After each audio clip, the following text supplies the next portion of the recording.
আসসালামু আলাইকুম শুভ সন্ধ্যা সবাইকে বাংলা পাঠশালা অনলাইন ফেসবুক গ্রুপে সবাইকে স্বাগত জানাচ্ছি ইংলিশ ক্লাসের জন্য বাংলা গ্রুপে ইংলিশ ক্লাসের জন্য স্বাগত জানাচ্ছি একটু আমাকে জানিয়ে দিন যে আসলে শোনা যাচ্ছে কিনা অডিও ভিডিও তো বুঝতে পারছি আমি কিন্তু অডিওটা ক্লিয়ার কিনা সবাই একটু জানিয়ে দিন প্লিজ দ্রুত অডিও ক্লিয়ার কিনা আমি একটু পেছনে যাব কারণ আমি আসলে ভুলবশত আমার যে আরেকটা হ্যান্ডসেটে এই গ্রুপের সাথে অ্যাড নাই যার কারণে আমি এখানে ইন করতে পারছি না হ্যাঁ আচ্ছা সবাই অডিওটা ক্লিয়ার কিনা একটু জানিয়ে দিন দ্রুত অডিওটা ক্লিয়ার কিনা দু একজন জানালে বুঝতে পারবো অডিও ক্লিয়ার কিনা তাহসান খান আকাশ ক্লিয়ার আচ্ছা আরেকটা বিষয় একটু জানতে চাই যেহেতু এই গ্রুপে আমি প্রথম এখন আপনারা আমার সাথে প্রথম ক্লাস করছেন একেবারেই প্রথম এর আগে কখনো করেন নাই যদি প্রথম ক্লাস এর আগে যারা ক্লাস করে থাকেন যদি করেছিলেন বা কোথাও ক্লাস করেছেন কোনোভাবে আমার সাথে লিঙ্ক আপ আছে আপনার বা কোনোদিন দেখা হয়েছিল অনলাইন অফলাইনে তারা একটু ইয়েস লিখবেন যাদের ক্লাস হয়েছে আমার সাথে মানে আমার সাথে আপনাদের ক্লাস হয়েছে কোথাও না কোথাও শেয়ার করা হয়েছে ক্লাসগুলো সেখানে ইয়েস লিখবেন আর যারা কখনোই ক্লাস করেন নাই আজকেই ফার্স্ট টাইম জীবনের প্রথম ক্লাস আজকে তো তারা একটু নো লিখবেন দ্রুত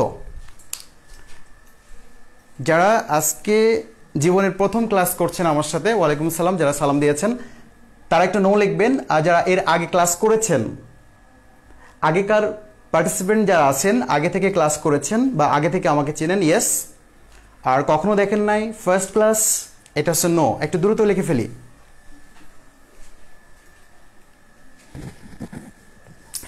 খাজির রহমান ক্লিয়ার নো আচ্ছা ইয়েস লেখছে একজন কি লিখেছে রাফিকা ইয়েস আচ্ছা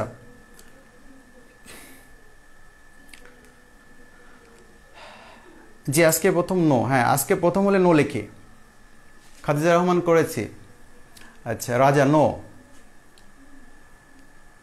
একটু বুড়ো আঙ্গুলটা দ্রুত চালান তাহলে আমার পড়তে সুবিধা হবে হ্যাঁ ক্লাসটা পরিচালনা করতে সুবিধা হবে একটু মাঝে মাঝে শুধু দেখবো না আমরা হ্যাঁ একটু আমাদের বুড়ো আঙ্গুলগুলো একটু ফিঙ্গারের কার্যক্রমটা অ্যাক্টিভ রাখবো হ্যাঁ হাতের আঙ্গুলগুলো অ্যাক্টিভ রাখবো সুবিধা হবে তাহলে আপনারই লাভ হ্যাঁ ইসরাত অদ্রিতা করেছেন আমি বুঝতে পারছি আপনি করেছেন আচ্ছা আব্দুর রহমান ইয়েস আচ্ছা ইয়েস মানে আপনি ক্লাস করেছেন নো মানে আপনি ক্লাস করেন নাই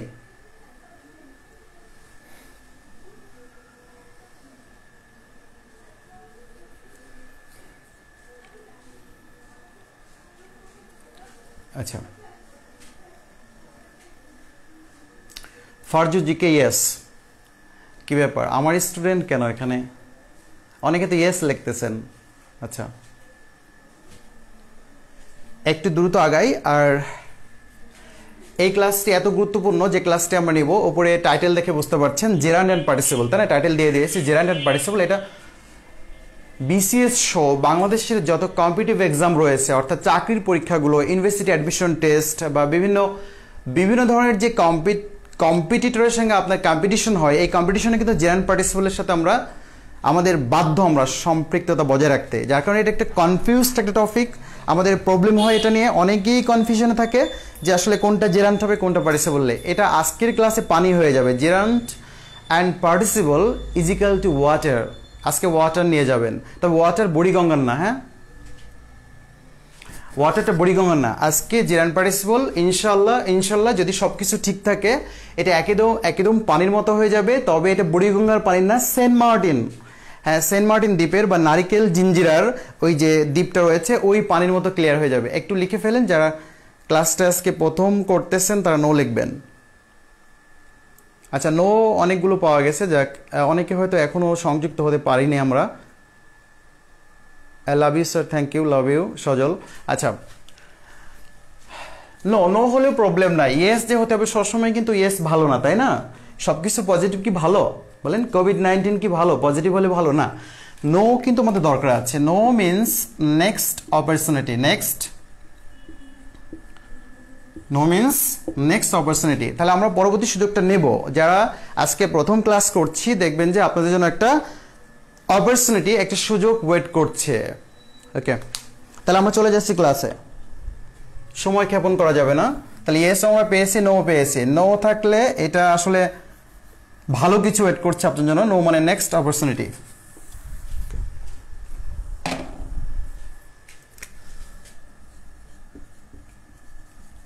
gerund and participle, okay, gerund and participle উচ্চারণটা হবে gerund, হ্যাঁ, not gerund, gerund and participle। শুরুতে লিখে ফেলবো, শুরুতে আপনি লিখবেন জেরান্টের, দ্রুত লিখে খাতা কলম সাথে রাখতে হবে কিন্তু শুধু দেখলে হবে না, শুরুতে লিখে ফেলতে হবে জেরান্টের কোনো প্রকারভেদ নেই বা জেরান্টের কোনো প্রকারভেদ হয় না, জেরান্টের কোনো প্রকারভেদ হয় না, জেরান্টের কোনো প্রকারভেদ হয় না। হ্যাঁ সোহেলরা নো, এই তো বললাম যে আপনার জন্য অপরচুনিটি ওয়েট করছে। স্যার ভার্বাল নাউন সম্পর্কে ভালো করে জানতে চাই। আচ্ছা, ভার্বাল নাউনটা আসলে তেমন ইম্পর্টেন্ট না, ভালোভাবে হ্যাঁ জানতে চাইলে জানাচ্ছি, সমস্যা নেই। ভার্বাল নাউনও জেরান্ট হতে পারে, verbal noun on kind of gerund. ভার্বালের আরেকটা নাম হচ্ছে জেরান্ট বা জেরান্টের আরেকটা নাম ভার্বাল, ভার্বাল নাউন। আচ্ছা, ডক্টর আব্দুস সত্তার উনিও দেখছেন, আমাদের সাথে আছেন। আচ্ছা, তাহলে আমরা প্রথমে কি লিখেছি জেরান্ট, জেরান্টের কোনো কি হয় না, প্রকারভেদ নেই। বাসায় গিয়ে কিন্তু প্রকারভেদ বানাবেন না, জেরান্টের কোনো প্রকারভেদ নেই। যার প্রকারভেদ নেই সেটা নিয়ে ঝামেলায় নাই, শুধু জেরান্ট কি বুঝলে এটা বুঝলেই তো হয়। আচ্ছা, এরপর লিখবো আমরা পার্টিসিপল। কি লিখবো? পার্টিসিপল। পার্টিসিপল তিন প্রকার, পার্টিসিপল তিন প্রকার। এক, যেটা আমরা ছোটবেলা থেকে জানি, কিন্তু আসলে এটাও আমাদের জানতে হবে যে আমাদের পরীক্ষাগুলোতে, হ্যাঁ কম্পিটিটিভ এক্সামগুলোতে কিভাবে প্রশ্ন হয় এটা জানতে হবে। Present participle. তাহলে পার্টিসিপল তিন ধরনের, জেরান্টের কোনো প্রকারভেদ নেই। Present participle. আরেকটা হচ্ছে পাস্ট পার্টিসিপল, পাস্ট পার্টিসিপল। তিন নম্বর হচ্ছে পারফেক্ট পার্টিসিপল, পারফেক্ট পার্টিসিপল। তাহলে পার্টিসিপল তিন ধরনের হয়ে থাকে, এটা কখনো পরীক্ষা আসবে না প্রকারভেদ, জাস্ট আমি বোঝার জন্য। আমরা ইনিশিয়াল স্টেজে আছি, একটু পরে আমরা ডিপে যাব। আসলে ডিপ বলতে কিছু নাই, আমরা এটা অনেক কনফিউজড টপিক, কেন কনফিউজড আমি জানি না। আজকের পর থেকে বললাম না, সেন্ট মার্টিনের পানির মতো ক্লিয়ার হয়ে যাবে। তাহলে এই present participle, past participle, perfect participle, এটা শুধু চিনতে হবে, পরীক্ষা এটা আসবে না। প্রেজেন্ট পার্টিসিপল হচ্ছে ভার্বের সাথে আইএনজি থাকে, আর পাস্ট পার্টিসিপল যেটা আমরা জানি ভার্বের 3 নম্বর রূপ। যখন আমরা ভার্বকে প্রধানত 3টা রূপে পড়ে থাকছি ছোটবেলায় থেকে, ডু, ডিড, ডান। খেয়াল করেন তো, present form, past form, past participle form পড়েছে কিনা? পড়েছে অবশ্যই। Do, did, done, go, went, গান, রাইট, রোড, ট্রিটেন আমরা পড়েছি। ভার্বের 3 নম্বর যেটা রূপ আমরা পড়েছেন না, do, did, done, go, went, গান পড়েছি। তাহলে present form, past form, past participle form, এই যে পাস্ট পার্টিসিপল ফর্মই তো লেখা আছে। তাহলে ভার্বের 3 নম্বর রূপ। পারফেক্ট পার্টিসিপল, এটাও 3 নম্বর রূপ, কিন্তু এর আগে হ্যাভিং শব্দটি যোগ করতে হবে। Having plus past participle form, having plus V3। তার মানে কি? Having done, having gone, having written, having eaten, having forgotten, having slaved, having had, মানে হ্যাভিং প্লাস ভার্ব 3। হ্যাভিং এর পরে যেটা বসে সেটা ভার্ব 3 বসে, আর কিছু বসে না ভাইয়া, টেনশন করার দরকার নেই। হ্যাভিং শব্দটি একবার যদি কথা ইউজ হয়ে থাকে, তারপরে ভার্বের কত নম্বর ফর্ম বসবে? 3 নম্বর। আপনি ইচ্ছা করলেও 1 নম্বর 2 নম্বর বসাতে পারবেন না, 2 নম্বর বসলে ওটা 3 নম্বর, 1 নম্বর বসলে অটোমেটিক্যালি 3 নম্বর হয়ে যাবে। তাই এটা মনে রাখার কোনো দরকারই নেই, শুধু এটা বোঝা দরকার যে প্রেজেন্ট পার্টিসিপলের চেহারাটা কেমন, আইএনজির মতো। পাস্ট পার্টিসিপল কেমন, আগে থেকে চিনি, V3। তাহলে হ্যাভিং প্লাস V3, তাহলে এই দুটোতে আমাদের চেনা সবসময়। তাহলে এই পাস্ট পার্টিসিপল এবং পারফেক্ট পার্টিসিপল দেখলেই তো চিনবো, দুইটার সাথে V3 আছে।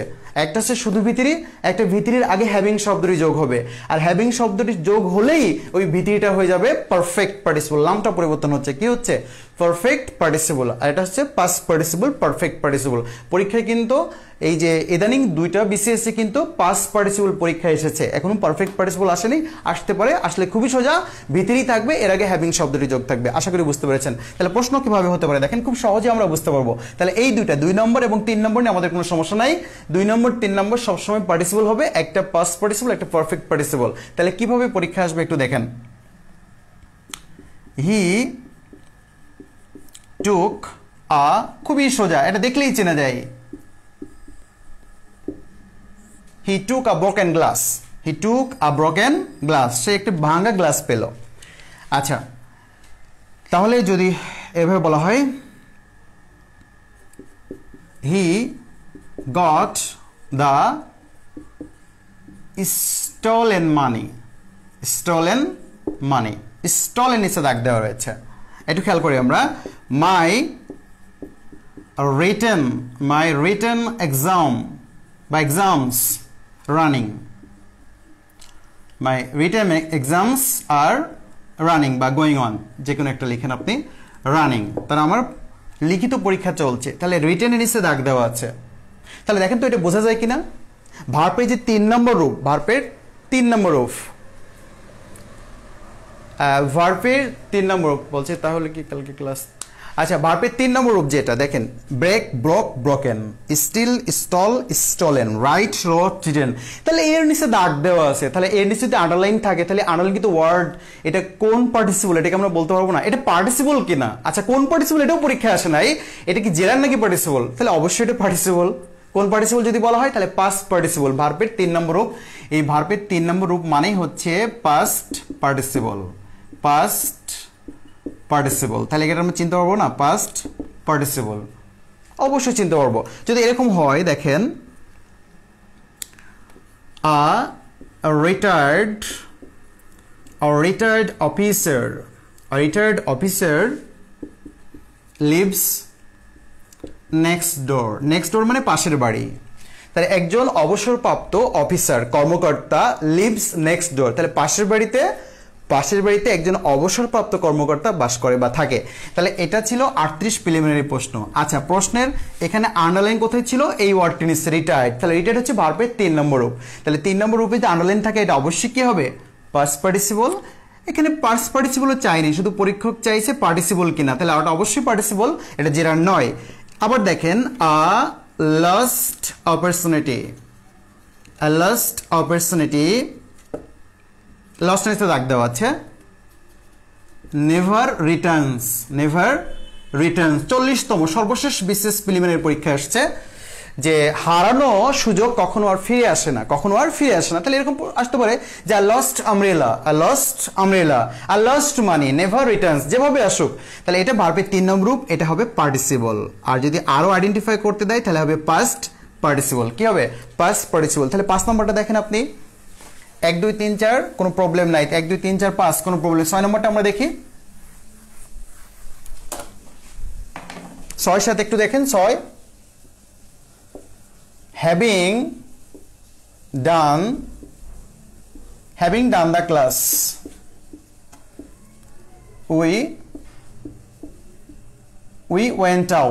we went out, তাহলে ক্লাস শেষ করে আমরা বাইরে গেলাম। তাহলে having done, having gone, having written, এগুলো নিচে আন্ডারলাইন থাকে, এটা অবশ্যই পার্টিসিপল। যদি কোন ধরনের পার্টিসিপল বলা হয় তাহলে বলতে হবে পারফেক্ট পার্টিসিপল বলতে হবে, তাই না? যদি বলা হয় যে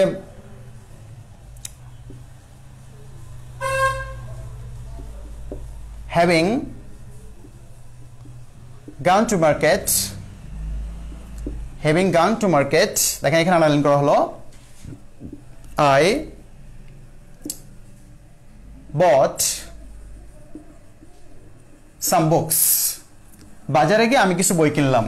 তাহলে এই having done, having gone, having plus ভিতরি, তাহলে ভিতরি আমাদের দেখেন, ভিতরি হচ্ছে শুধু ভিতরি থাকলে সেটা past participle, are having plus ভিতরি ছিল পারফেক্ট পার্টিসিপল। এটা নিয়ে আসলে কোনো ঝামেলা হওয়ার কথা না, এটা পরীক্ষায় 2 বার আসছে, আপনি আরো 4 বার আসলে পারবেন, কোনো সমস্যা হবে না আশা করি। এটুকু বুঝতে পেরেছেন কিনা? আশা করি বুঝতে পেরেছেন, কোনো সমস্যা হবে বলে আমার মনে হচ্ছে না। আচ্ছা এরপরে চলে যাচ্ছি, যেটা সমস্যা হবে কোনটা,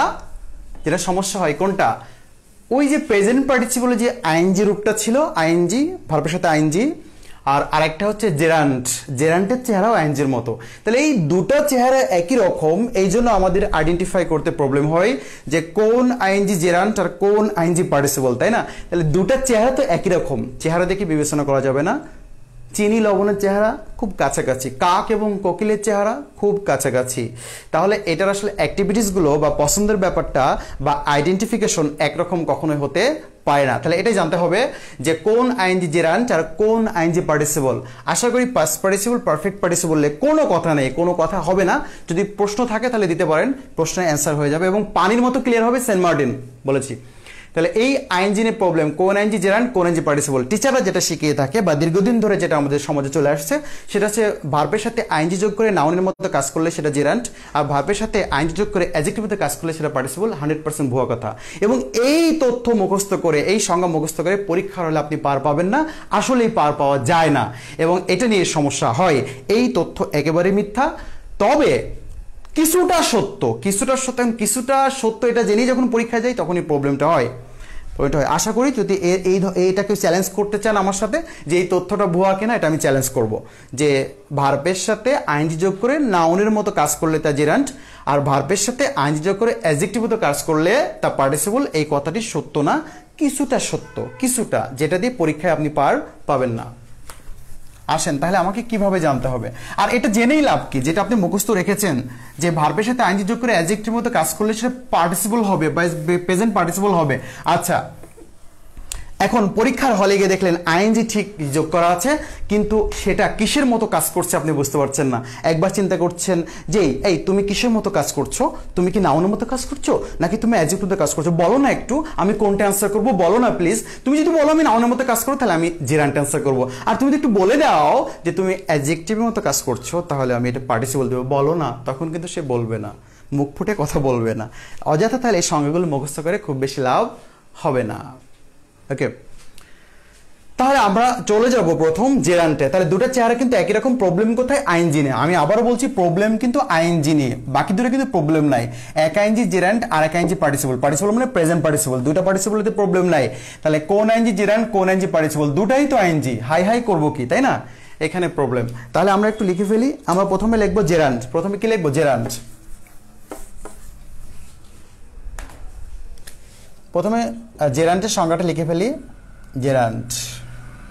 ওকে, তবে হ্যাঁ, জেরান্ড হচ্ছে 99.999% নাউনের মতো কাজ করবে। অর্থাৎ এই জেরান্ডের সংজ্ঞা শেখা মানে আমরা এখন লিখবো নাউনের সংজ্ঞা। জেরান্ড মানে হচ্ছে আইএনজি, জেরান্ডের চেহারা সবসময় আইএনজির মতোই থাকবে। আর পার্টিসিপলের চেহারাটা 3 ভাগে বিভক্ত হয়েছে, এটা আমরা দেখেছি। আমাদের একটা নিয়ে প্রবলেম হয়, প্রেজেন্ট পার্টিসিপলের চেহারাটা জেরান্ডের সাথে মিলে যায়। প্রেজেন্ট পার্টিসিপলের চেহারাটা শুধু প্রেজেন্ট পার্টিসিপলের চেহারাটা মিলে যায়, বাকিগুলো মিলে না, ওটা নিয়ে প্রবলেম নাই। তাহলে জেরান্ড প্রবলেম হচ্ছে এই আইএনজিটা নিয়ে। তাহলে এই আইএনজি কোথায় কিভাবে বসবে এটা সংজ্ঞা আমরা এখন জানবো। এটা লিখে ফেলবেন, জেরান্ডের সংজ্ঞা লিখছে মানে আইএনজি সংজ্ঞা লিখছি, জেরান্ডের সাথে যে আইএনজি, এই আইএনজিটা জেরান্ড কিনা কিভাবে বুঝবো। তাহলে লিখতে হবে সাবজেক্ট হিসাবে সংক্ষেপে লিখলাম, সাবজেক্ট হিসাবে, তারপরে হচ্ছে অবজেক্ট হিসাবে, অবজেক্টের শর্টকাট সংজ্ঞা শিখে রাখুন যে ভার্বকে কি বা কাকে দিয়ে প্রশ্ন করলে অবজেক্ট পাওয়া যায়, এর বাইরে যদি কখনো সুযোগ হয় তাহলে অবজেক্ট নিয়ে কথা বলবো। সাবজেক্ট তো আমরা জানি যে ভার্বের এক বা একাধিক ওয়ার্ড, একটি ওয়ার্ড দরকার হতে পারে, একাধিক ওয়ার্ড দরকার হতে পারে, এক বা একাধিক ওয়ার্ডের প্রয়োজন হয় যে ভার্বটির, সেই ওয়ার্ড বা এক বা একাধিক শব্দ হচ্ছে সাবজেক্ট। তাহলে সাবজেক্ট হিসেবে, অবজেক্ট হিসেবে, সাবজেক্ট হিসেবে, অবজেক্ট হিসেবে, আরেকটা হচ্ছে কমপ্লিমেন্ট হিসেবে, কমপ্লিমেন্ট হিসেবে, সাবজেক্ট হিসেবে, অবজেক্ট হিসেবে, কমপ্লিমেন্ট হিসেবে, কমপ্লিমেন্ট হিসেবে, সাবজেক্ট হিসেবে, অবজেক্ট হিসেবে, কমপ্লিমেন্ট হিসেবে, কম্পাউন্ড নাউন হিসেবে, এবং প্রেপোজিশনের পর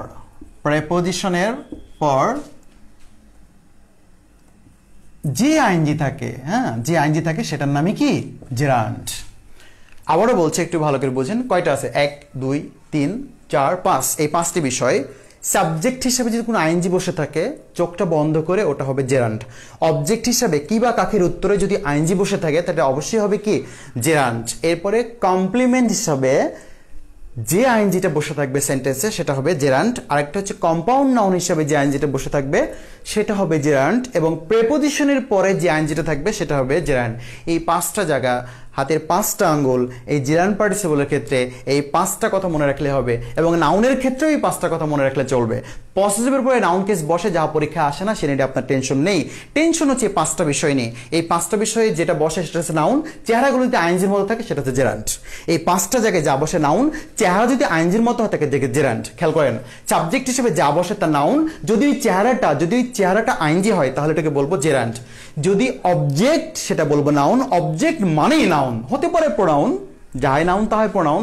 পৃথিবীতে অবজেক্ট মানেই যে নাউন, সাবজেক্ট মানেই নাউন, হতে পারে প্রোনাউন না, প্রোনাউন এক প্রকার নাউন, প্রোনাউন এক প্রকার নাউন, সাবজেক্ট হিসেবে, অবজেক্ট হিসেবে, কমপ্লিমেন্ট হিসেবে। তাহলে এখানে কোনো প্রবলেম আছে না আপনার কোনো ট্রামে যে স্যার আমি ওই কম্পাউন্ড নাউনটা বুঝি না, বা কমপ্লিমেন্টটা বুঝি না, বা সাবজেক্ট বুঝি না, অবজেক্টটা বুঝি না, প্রেপোজিশন বুঝি না, তাহলে এটা বলতে হবে।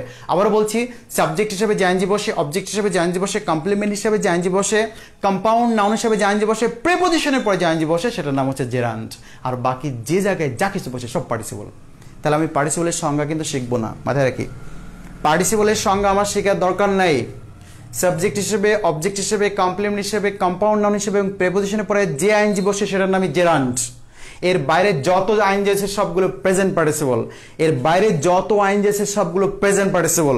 তাহলে আপনাকে নাউনের সংজ্ঞা শিখলে বাকিগুলো শিখতে হবে না, কারণ সকল ভার্বের সাথে আইএনজি যোগ করে অ্যাডজেক্টিভ মধ্যে কাজ করলে সেটা পার্টিসিপল হয় না, হয় না, হয় না। যেটা পড়েছেন এটা মিথ্যা কথা, এটা ভুল তথ্য, এটা জীবনে কোনো কাজে লাগবে না। খেয়াল রাখতে হবে, জেরান্ড কিন্তু অ্যাডজেক্টিভ হতে পারে, পার্টিসিপল অ্যাডভার্ব হতে পারে, প্রেজেন্ট পার্টিসিপল ভার্ব হতে পারে, প্রেজেন্ট পার্টিসিপল প্রেপোজিশন হতে পারে, প্রেজেন্ট পার্টিসিপল অ্যাডজেক্টিভ হতে পারে, ঘোড়ার ডিম সব হতে পারে। খেয়াল রাখতে হবে যে তথ্য আপনি শিখেছেন বই থেকে বা টিচারের কাছে, তথ্য কিন্তু ভিত্তিহীন। আজকে একদম পানির মতো, সেন্ট মার্টিনের পানির মতো ক্লিয়ার হতে হবে। কম্পাউন্ড নাউনটা বুঝান চান, আচ্ছা কম্পাউন্ড নাউনটা একটু বুঝাইতে হলে প্রশ্ন করছেন কম্পাউন্ড নাউন, কম্পাউন্ড লিখে ফেলেন। কম্পাউন্ড নাউন দ্রুত শিখতে হবে, এবং এটা শেখার পদ্ধতি এটা সবসময় দ্রুত শিখতে হবে এবং পিওরটা শিখতে হবে। পিওর আজকে শিখবো, কোনোদিন ভুলবো না। আসলে ভুলবো না এমন কিছু নয়, কিন্তু কনসেপ্টটা আপনার মাথায় ঢুকে যাবে। পিওর কম্পাউন্ড নাউন, কম্পাউন্ড নাউনটা একটু লিখে ফেলি আমরা। কম্পাউন্ড নাউন দ্রুত লিখবেন।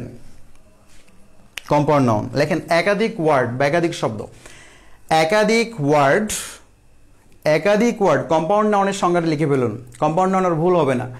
একাধিক ওয়ার্ড পাশাপাশি বসে, একাধিক ওয়ার্ড পাশাপাশি বসতে হবে, শর্ত।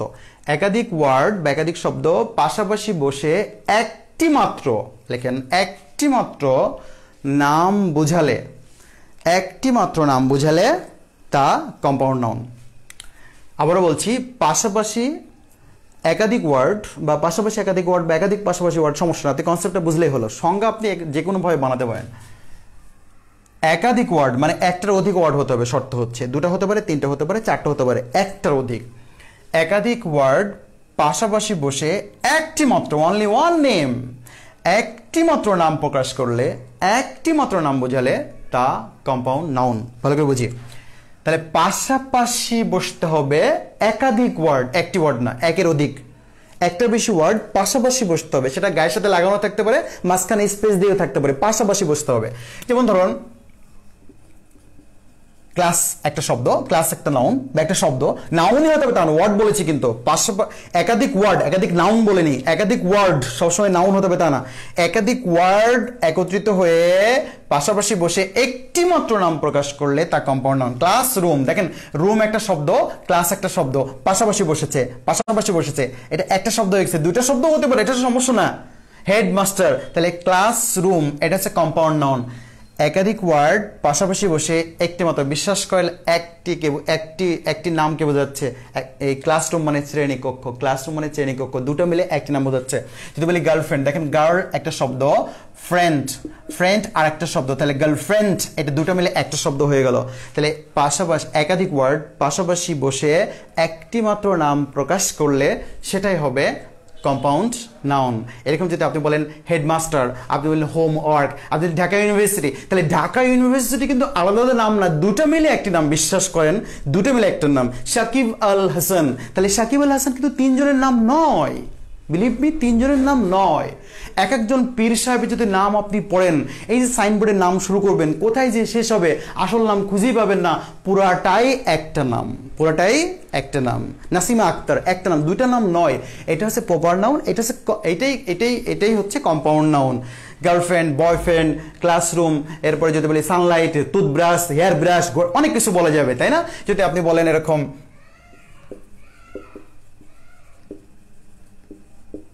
সুইমিং পুল, দেখেন সুইমিং পুল কিন্তু একটা পুলের নাম, একটা পুকুরের নাম সুইমিং পুল। ঠিক এভাবে যদি বলি রিডিং রুম, রিডিং রুম, বিশ্বাস করেন একাধিক ওয়ার্ড বসেছে কিন্তু নাম কিন্তু একটা, রিডিং রুম। ডাইনিং টেবল কিন্তু একটা টেবিলের নাম, কম্পিউটার টেবল একটা টেবিলের নাম, বিশ্বাস করেন এগুলো হচ্ছে কম্পাউন্ড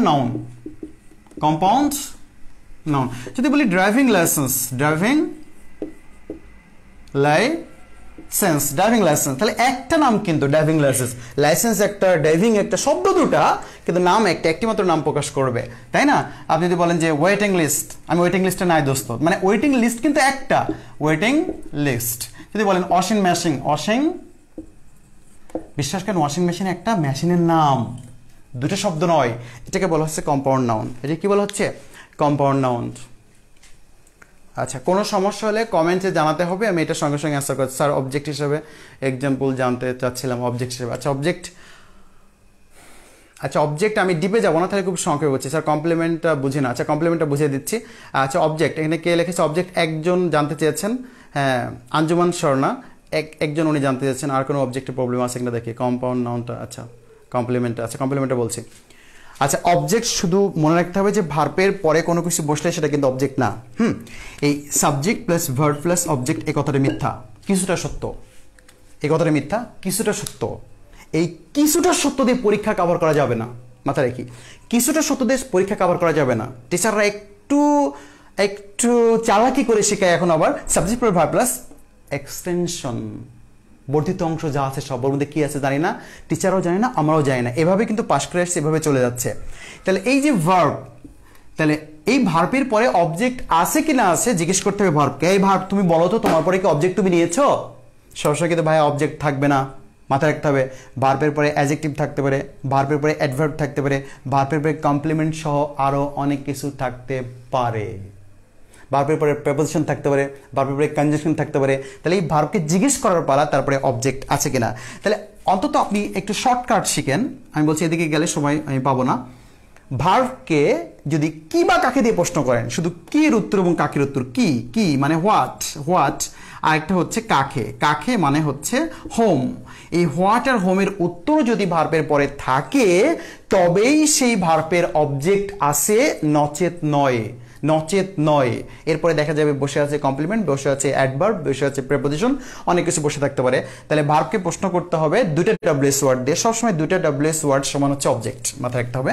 দুইটা ডব্লিউএস ওয়ার্ড সমান হচ্ছে অবজেক্ট, হোয়াট আর হোম সমান হচ্ছে অবজেক্ট। কাকে প্রশ্ন করবেন? এটা ভার্বকে প্রশ্ন করতে হবে, ভার্বকে এবং হোয়াট এবং হোম যদি প্রশ্ন করে উত্তর পাওয়া যায়, ভার্ব যদি উত্তর দেয় তাহলে সেটা সেই ভার্বটির অবজেক্ট আছে, না হলে তারপরে অবজেক্ট নাই, অন্য কোনো পার্টস অফ স্পিচ বসে আছে। তাহলে যদি বলি আই ইট, আমি খাই, তো তুই কি খাস তুই? আমি খাই, কি খাস? ভাত খাই। এই সেন্টেন্স আমরা সবাই জানি। তাহলে ভার্বকে প্রশ্ন করলাম কি দিয়ে, একটা উত্তর সে দিচ্ছে, তাহলে এই ভার্বটির অবজেক্ট আছে, মানে এটা ঠিক আছে। ওই ক্ষেত্রে subject plus verb plus object, এখন দেখেন আই গো, আমি যাই। কি যাস? বললো বাড়ি। কাকে যাস? কয় বাড়ি। আচ্ছা আপনার কি মনে হয় কি এর উত্তর বাড়ি, কাকের উত্তর বাড়ি? আমি যাই, কি যাই? কয় বাড়ি। কাকে যায়? কয় বাড়ি। উত্তর আসে। তাহলে এখানে আপনি বলতে পারবেন না subject plus verb plus object, কারণ এটা অবজেক্ট নয়, এটা অবজেক্ট না। ক্লিয়ার? শি ওয়ান্ট, সে চায়। কাকে চায়? মি, আমাকে। তাহলে এই আমাকে, কাকের উত্তর আমাকেটা অবজেক্ট। আচ্ছা স্যার পার্টিসিপল যদি অ্যাডজেক্টিভের কাজ করে এবং পার্টিসিপল এবং অ্যাডজেক্টিভ দুটোই যদি অপশনে থাকে তাহলে অ্যান্সার করবো। এটা একটু পরে বলছি, সময় একটার আগে শিখে নেন, এটা অ্যান্সার পরে। আমি তো বলেছি সবসময় অ্যাডজেক্টিভ থাকবে, তা না। পার্টিসিপল কিন্তু শুধু অ্যাডজেক্টিভ হবে, এই কথাটাই তো ভুল। সুমি আক্তার, পার্টিসিপল যে অ্যাডজেক্টিভ শুধু, এই কথাটাই ভুল। পার্টিসিপল যে অ্যাডজেক্টিভ, এই কথাটাই তো ভুল। তো আপনি অ্যান্সার কি করে করবেন? যদি ওইখানে পার্টিসিপল থাকলো, অ্যাডভার্ব থাকলো, তখন আপনি কি করবেন? প্রশ্ন এমন হতে পারতো, সুমি আক্তার অপশনে থাকলো এটা কি পার্টিসিপল নাকি এটা কি অ্যাডভার্ব, এটা কি পার্টিসিপল নাকি এটা প্রেপোজিশন, এটা কি পার্টিসিপল না এটা হচ্ছে ভার্ব, তখন আপনি কি করবেন? সে প্রশ্ন তো আপনি করেন নাই, শুধু প্রশ্ন করছেন যে আগে যে কনফিউজড আছেন এখনও সে কনফিউজ থাকলে হবে না। আজকের ক্লাস হচ্ছে পরীক্ষায় কমন পাওয়ার ক্লাস, নিজেকে রেডি করার ক্লাস। আমি এমনি এমনি ক্লাস নেই না, এটা নিজেকে বড়ত্ব করার জন্য বলছি না। যারা ইএস লিখেছেন, যারা ক্লাস আগে করেছেন, সব ক্লাস আমি এই কথা বলে থাকি, ক্লাস থেকে কমন আসবে তো অবশ্যই আসবে। এটা হচ্ছে পরীক্ষায় কমন আসার ক্লাস, ইংরেজি শেখানোর ক্লাস না। 2010 সাল থেকে আমি কোনো ইংরেজি শেখাই না, শুধু পরীক্ষায় কমন পাওয়ার ক্লাসগুলো করাই। পরীক্ষা কমন পাবেন, এই মানসিকতায় ধ্যান ধারণা যদি রাখতে পারেন তাহলে আমার ক্লাসে আপনি মজা পাবেন এবং ক্লাসটা করে আপনার কাজে লাগবে, বিলিভ মি কাজে লাগবে। হ্যাঁ, তাহলে এই সময় একটু পরে ট্রান্সফার দিচ্ছি। তবে এটা সবসময় আপনার প্রশ্ন কিন্তু আমি আরেকটা করে দিলাম যে ভার্ব এবং পার্টিসিপল থাকলে আপনি কোনটা অ্যান্সার করবেন, আপনার কাছে প্রশ্ন। অথবা অ্যাডভার্ব অপশনে আছে, অ্যাডভার্ব এবং অপশনে আছে পার্টিসিপল, কোনটা অ্যান্সার করবেন? তখন তো আপনি সমস্যা পড়বেন, তাই না? আচ্ছা, কি বলছিলাম? কমপ্লিমেন্ট। আচ্ছা, এইটুকু আরেকটু ক্লিয়ার হন, এই কম্পাউন্ড নাউনটা আরেকটু ক্লিয়ার হয়। কম্পাউন্ড নাউন একটু লিখে রাখেন, কম্পাউন্ড নাউন যদি ক্লিয়ার না হয় তাহলে সমস্যা আছে। স্টার চিহ্ন দিয়ে লেখেন, স্টার চিহ্ন দিয়ে লিখবেন। জেরান্টের ক্ষেত্রে দ্রুত, আমরা কিন্তু এখনো কম্পাউন্ড নাউনে আছি। কম্পাউন্ড নাউনে জেরান্টের ক্ষেত্রে, কিসের ক্ষেত্রে? জেরান্ট। জেরান্টের ক্ষেত্রে কম্পাউন্ড নাউন না বুঝলে, জেরান্টের ক্ষেত্রে আশা করি বুঝেছেন, কিন্তু তারপরে যদি না বুঝেন, কারণ আমরা একটু পরে ভুলে যাব, ভুলে যাওয়াটা মানুষের মানে এটা সহজাত প্রবৃত্তি, এটা আমরা ভুলবো। আচ্ছা, জেরান্ট চেনার ক্ষেত্রে কি বললাম, যে জেরান্টের ক্ষেত্রে কম্পাউন্ড নাউন না বুঝলে, জেরান্টের ক্ষেত্রে কম্পাউন্ড নাউন না বুঝলে নিচের নোটটি অনুসরণ করতে হবে, নিচের নোটটি অনুসরণ করতে হবে।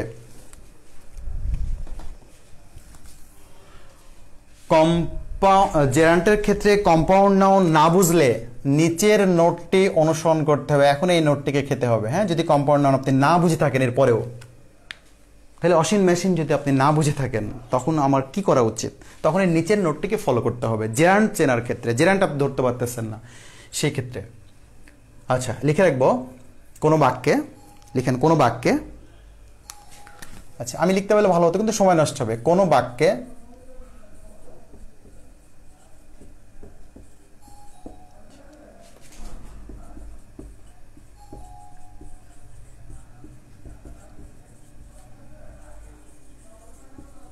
কোনো বাক্যে আইএনজির পরপরই নাউন থাকলে, কোনো বাক্যে আইএনজির পরপরই নাউন থাকলে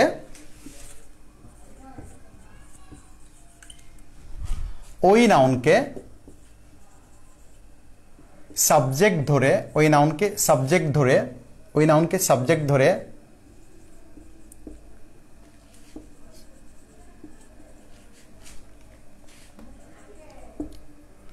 কন্টিনিউয়াস করা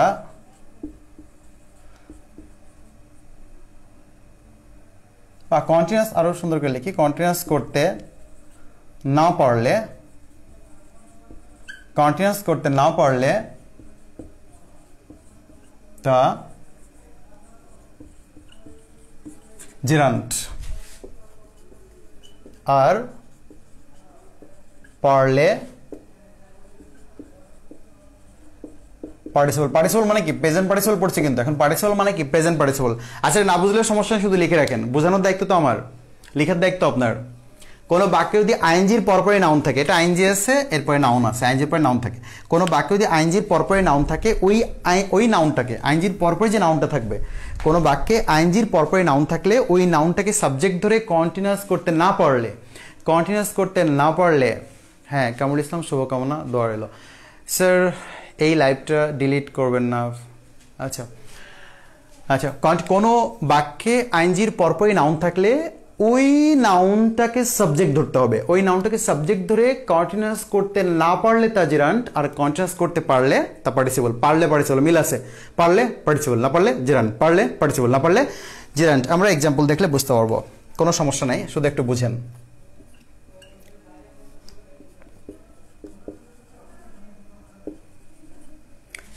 স্লিপিং বেবি, স্লিপিং বেবি, দেখেন তো স্লিপিং আইএনজি আছে না, আইএনজির পরপেট নাউন আছে না, বেবি শব্দটা কি নাউন কিনা? বা sleeping boy, sleeping girl, sleeping wife, sleeping husband, sleeping man, যেটা বলেন নাউন।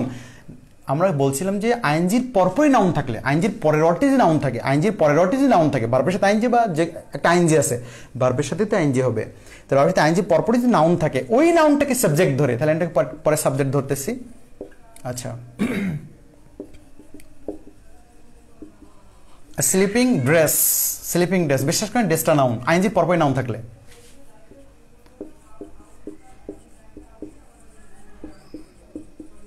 ফ্লাইং কিস, দেখেন ফ্লাইং শব্দটি হচ্ছে ভার্বের সাথে আইএনজি যোগ হয়েছে, আইএনজি পরপরই নাউন রয়েছে।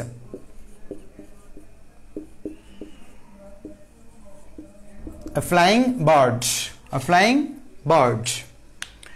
আচ্ছা, তাহলে আমরা একটু দেখি। তাহলে কথা ছিল কি, আইএনজির পরপরই যদি নাউন থাকে ওই নাউনটাকে সাবজেক্ট দিতে, সাবজেক্ট বানান বেবি বা আ বেবি লেখেন একটা কিছু, সাবজেক্ট বানালাম। এখন আমরা কন্টিনিউয়াস করবো, কন্টিনিউয়াস করলে কি হয়, এমিজার ওয়াজের একটা কিছু দিতে হয়, তাই না? সরাসরি কন্টিনিউয়াস করা যায় না। তাহলে দিলেন ইজ বা ওয়াজ, দিলেন ওয়াজ স্লিপিং, ওয়াজ স্লিপিং লিখলাম। A baby is sleeping, a baby was sleeping. আচ্ছা, এরপরে কি, a dress, a dress is sleeping. এখন বাক্যটা আমাকে একটু বলেন কোনটা কন্টিনিউয়াস করতে পারছেন আর কোনটা পাচ্ছেন না, কোন বাক্যটা কন্টিনিউয়াস করতে পারছেন আর কোনটা পারছেন না, একটু দেখেন কোনটা কন্টিনিউয়াস করতে পারছেন না। আচ্ছা, বেবি স্লিপিং অবশ্যই একটা সুন্দর বাক্য, আপনার কানে শুনতে খটকা লাগছে না, সুন্দর লাগছে, বাক্যের সবকিছু ঠিক আছে, বাক্যের যোগ্যতা আসক্তি যা সবই ঠিক আছে। আ বেবি ইজ স্লিপিং, সবকিছু ঠিক আছে, একটি বাচ্চা ঘুমাচ্ছে, কত সুন্দর সেন্টেন্স। আচ্ছা দেখেন তো, আর ড্রেস ইজ স্লিপিং, এই সেন্টেন্স কি ঠিক আছে? আপনি বলবেন এটা কি কন্টিনিউয়াস করা যায়, কেউ কি পারে? তাহলে আমি বললাম যে পারলে পার্টিসিপল, পারলে আইএনজির পরপরই যে নাউন থাকে ওই নাউনটাকে সাবজেক্ট ধরে যদি কন্টিনিউয়াস টেন্স করা যায়, যে কোনো কন্টিনিউয়াস করেন আপনি, সমস্যা নাই, কন্টিনিউয়াস করা যায়, করতে পারলে পার্টিসিপল, পারলে পার্টিসিপল, না পারলে জেরান, না করতে পারলে জেরান, করতে পারলে পার্টিসিপল। তাহলে এখানে আমরা করতে পেরেছি, তাহলে এই আইএনজিটা কি হবে দেখেন, এখানে স্লিপিং, এখানে স্লিপিং, তাহলে এই স্লিপিংটাকে আমরা কন্টিনিউয়াস ফর্মে করতে পারছি, তার মানে পারলে পার্টিসিপল, না পারলে জেরান্ট, না করতে পারলে জেরান, করতে পারলে পার্টিসিপল। তাহলে এটা দেখেন, আ কিস ইজ ফ্লাইং, কত সুন্দর বাক্য তাই না? আ kiss is flying, a bird is flying. তাহলে প্রশ্ন থাকবে এই আইএনজিটা কি হবে, জেরান্ট নাকি পার্টিসিপল? দেখেন তো, আ কিস ইজ ফ্লাইং, একটা কিস উঠতেছে। আচ্ছা, কখনো আপনি দেখেছেন কিসকে উড়া? এই দেখো দেখো দেখো, একটা কিস না কত সুন্দরভাবে উঠছে, কিস কি উড়ে? না ভাইয়া, এটা একটা কম্পাউন্ড নাউন। তাহলে কম্পাউন্ড আপনি কেন চিনেন না? না চিনলে আপনার সমস্যা হবে তো।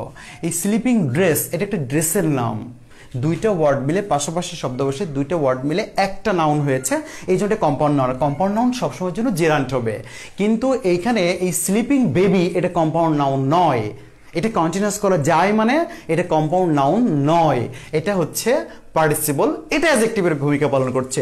বেবিটা কোন বেবির কথা বলছে? স্লিপিং মানে ঘুমন্ত বেবি। তাহলে দেখেন এখানে ফ্লাইং কিস একটা কম্পাউন্ড নাউন, মানে দুইটা ওয়াজ মিলে একটা নাউনকে বোঝাচ্ছে, তাহলে এটা কম্পাউন্ড নাউন। তাহলে এখানে কিস ইজ ফ্লাইং, এটা কখনোই কন্টিনিউয়াস করা যাচ্ছে না, এটা কন্টিনিউয়াস হয় না, আপনার কানেই খটকা লাগছে, কন্টিনিউয়াস করা যেতে যাচ্ছে না, এটা পার্টিসিপল। আর পরেরটা বার্ড ইজ ফ্লাইং, একটি পাখি উঠছে, অবশ্যই এটা কন্টিনিউয়াস করা যাচ্ছে, এটা পার্টিসিপল। আশা করি সমস্যা। আচ্ছা, পরীক্ষার প্রশ্ন কিভাবে থাকবে? ধরুন এরকম থাকলো, রোলিং স্টোন, রোলিং স্টোন, আচ্ছা এটুকুই থাকলো, রোলিং স্টোন, অথবা দ্য লাফিং গ্যাস বা লাফিং গ্যাস, লাফিং গ্যাস। আচ্ছা দেখেন তো, আইএনজির পরপরই নাউন রয়েছে কিনা। আইএনজির পরপরই যে নাউন থাকে ওই নাউনটাকে আমরা সাবজেক্ট ধরে যদি কন্টিনিউয়াস করতে ব্যর্থ হয় তাহলে হবে জেরান্ট, আর যদি কন্টিনিউয়াস করতে আমরা সার্থক হই তাহলে সেটা অবশ্যই হবে পার্টিসিপল। তাহলে দেখেন তো, এখানে আমরা লিখি আ স্টোন ইজ রোলিং, বাক্যটা কত সুন্দর বাক্য, 11তম বিসিএস 37 আসছে তাই না? আ স্টোন ইজ রোলিং, একটি পাথর ঘুরছে, একটি পাথর ঘুরছে, অবশ্যই পাথর ঘুরে, নাহলে যে ডক্টর সত্তার আমাদের সাথে আছেন জাফলং থেকে, তাহলে উনি জানবেন যে পাথর প্রতিদিন তোলা হয় জাফলং থেকে, টনকে টন পাথর তোলা হচ্ছে। আচ্ছা, পাথর যদি গড়ে না আসে, পাথর যদি না ঘুরে, রোলিং না হয়, এত পাথর আসে কোথা থেকে? তাহলে বাক্যটা সঠিক, তাহলে রোলিংটা হচ্ছে পার্টিসিপল। আচ্ছা, তাহলে এখানে দেখেন এটা কি লেখা যায় ভাইয়া? গ্যাস ইজ লাফিং, গ্যাস নিজেই লাফছে, গ্যাস নিজেই হাসছে, লাফছে, এটা হয় না কখনো, গ্যাস কখনো লাফিং করতে পায় না, তাহলে এটা হচ্ছে জেরান্ট। আশা করি বুঝতে পেরেছেন। আচ্ছা, এমন ভাবে যদি থাকে, 7 নম্বর দেখেন, এক্সাম্পল বেশি করতে হবে, এসে রুল পুরা এক্সাম্পল ঠিক তো আপনি ঠিক, এক্সাম্পল ক্লিয়ার না? আপনি যত রুল পড়েন, সারা জীবন প্রাইভেট পড়েন, কোনো লাভ হবে না। শত স্যারের কাছে অনেক অনলাইন কোর্স করেছেন, কোনো লাভ হবে না।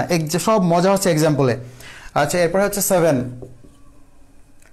অনেক এক্সাম্পল নিতে নিতে আমার ক্লাস অস্থির হচ্ছে। এত আসলে এক্সাম্পলই তো লাগবে, পরীক্ষায় তো আসে এক্সাম্পল, নোট আসবে না। আচ্ছা, এরকম আসলে প্রশ্ন যে পুরো সেন্টেন্স লিখে দিলাম, I saw the girl swimming. I saw the girl swimming. I saw the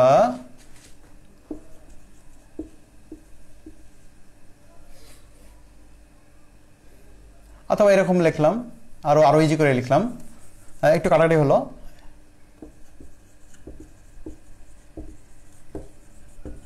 swimming girl আইনজির পরপর নাউন রয়েছে, আইনজির পরপর নাউন রয়েছে, তাহলে আন্ডারলাইন করে থাকবে এখানে, খেয়াল রাখি, আন্ডারলাইন থাকবে এখানে। I saw a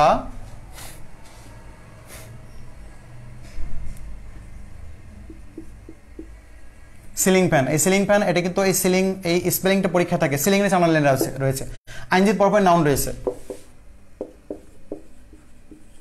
I saw a moving fan. আচ্ছা, আমার হাতের লেখা আপনারা বুঝতে পারছেন কিনা? আমি তো দ্রুত লিখছি, কারণ হচ্ছে যে বেশি এক্সাম্পল দেওয়ার জন্য। আমি কিন্তু অল্প এক্সাম্পল দিয়ে আমি শেষ করতে পারতাম, তাই না? অল্প এক্সাম্পল দিয়ে শেষ করার কোনো ঘটনা ছিল না, শেষ করতে পারতাম, কিন্তু আমি একটু বেশি এক্সাম্পল দিতে যাচ্ছি যেন আপনার কাজে লাগে। তাহলে পরীক্ষায় কিভাবে আসবে? এই আইনজিগুলো আইডেন্টিফাই করতে দিবে, কোন আইনজি জেরান্ট আর কোন আইনজি পার্টিসিপল। তাহলে আপনি খুব সহজেই যদি এই কম্পাউন্ড নাউন না বুঝতে থাকেন তাহলে তো কোনো প্রবলেম নাই। আর যদি না বুঝতে পারেন তাহলে নোট ফলো করুন, এই যে নোটটা ফলো করুন, যে কোনো বাক্যে আইনজির পরপরই নাউন থাকলে, কোনো বাক্যে আইনজির পরপরই নাউন থাকলে, কোনো বাক্যে আইনজির পরপরই নাউন থাকলে ওই নাউনটাকে সাবজেক্ট ধরে কন্টিনিউয়াস করতে ব্যর্থ হলে তা জেরান্ট, আর কন্টিনিউয়াস করতে পারলে পার্টিসিপল, পারলে পার্টিসিপল। যদি কন্টিনিউয়াস করতে পারেন পার্টিসিপল, না পারলে জেরান্ট, পারলে পার্টিসিপল, না পারলে জেরান্ট, না পারলে জেরান্ট, পারলে পার্টিসিপল। তাহলে দেখেন, গার্ল ইজ সুইমিং, কত সুন্দর সেন্টেন্স। গার্ল ইজ সুইমিং, হ্যাঁ ঠিক আছে। গার্ল ওয়াজ সুইমিং, ঠিক আছে, কোনো সমস্যা নেই। The girl will be swimming, ঠিক আছে, কন্টিনিউয়াস করা যাচ্ছে। তাহলে এখানে এটা হবে পার্টিসিপল, কোনো সন্দেহ ছাড়াই। আচ্ছা, পুল ইজ সুইমিং, পুকুর সাঁতার কাটছে, পুকুর কোনো সাঁতার কাটে? পুল ওয়াজ সুইমিং, হয় না, তাহলে এটা হবে জেরান্ট। এই আইনজিকে কন্টিনিউয়াস করা যাচ্ছে না। আচ্ছা, এই আইনজিকে যায় নাকি দেখা যায়। Fan is ceiling, fan is ceiling, না না, সিলিং ফ্যান একটা কম্পাউন্ড নাউনের নাম, ফ্যান ইজ সিলিং কখনো হয় না, তাহলে এটা হবে জেরান্ট। কিন্তু ফ্যান ইজ মুভিং, হ্যাঁ হয়, ফ্যান ইজ মুভিং, তাহলে এটা পার্টিসিপল। আশা করি বুঝতে পেরেছেন। কম্পাউন্ড নাউনে আর কোনো প্রবলেম থাকার কথা না, থাকা উচিত না, থাকা উচিত না। আপনার কম্পাউন্ড নাউনের এই প্রবলেম আর থাকা উচিত না বলে আমি মনে করছি। তারপরেও যদি আপনাদের প্রবলেম থাকে অবশ্যই নক করতে হবে, অবশ্যই নক। কনসেপ্ট ক্লিয়ারের জন্য একটা ক্লাস, ঠিক আছে, শুধু ক্লাস করার জন্য ক্লাস না। আশা করি বুঝতে পেরেছেন। না বুঝতে পারলে আবার আমাকে একটু ক্লিয়ার করেন, আমাকে ক্লিয়ার করেন যে স্যার আমি আনক্লিয়ার, আমি আসলে বুঝি নাই, আমাকে একটু বলেন যে আপনি আনক্লিয়ার কিনা। আর যদি ক্লিয়ার হন, ইয়েস লেখুন দ্রুত। যদি ক্লিয়ার হই আমরা, কম্পাউন্ড নাউন থেকে যদি জেরান্টের প্রশ্ন আসে আপনি পারবেন কিনা, অবশ্যই পারতে হবে। আর পারলে একটু ইয়েস লেখেন, যদি পারবেন কিনা ইয়েস লিখুন।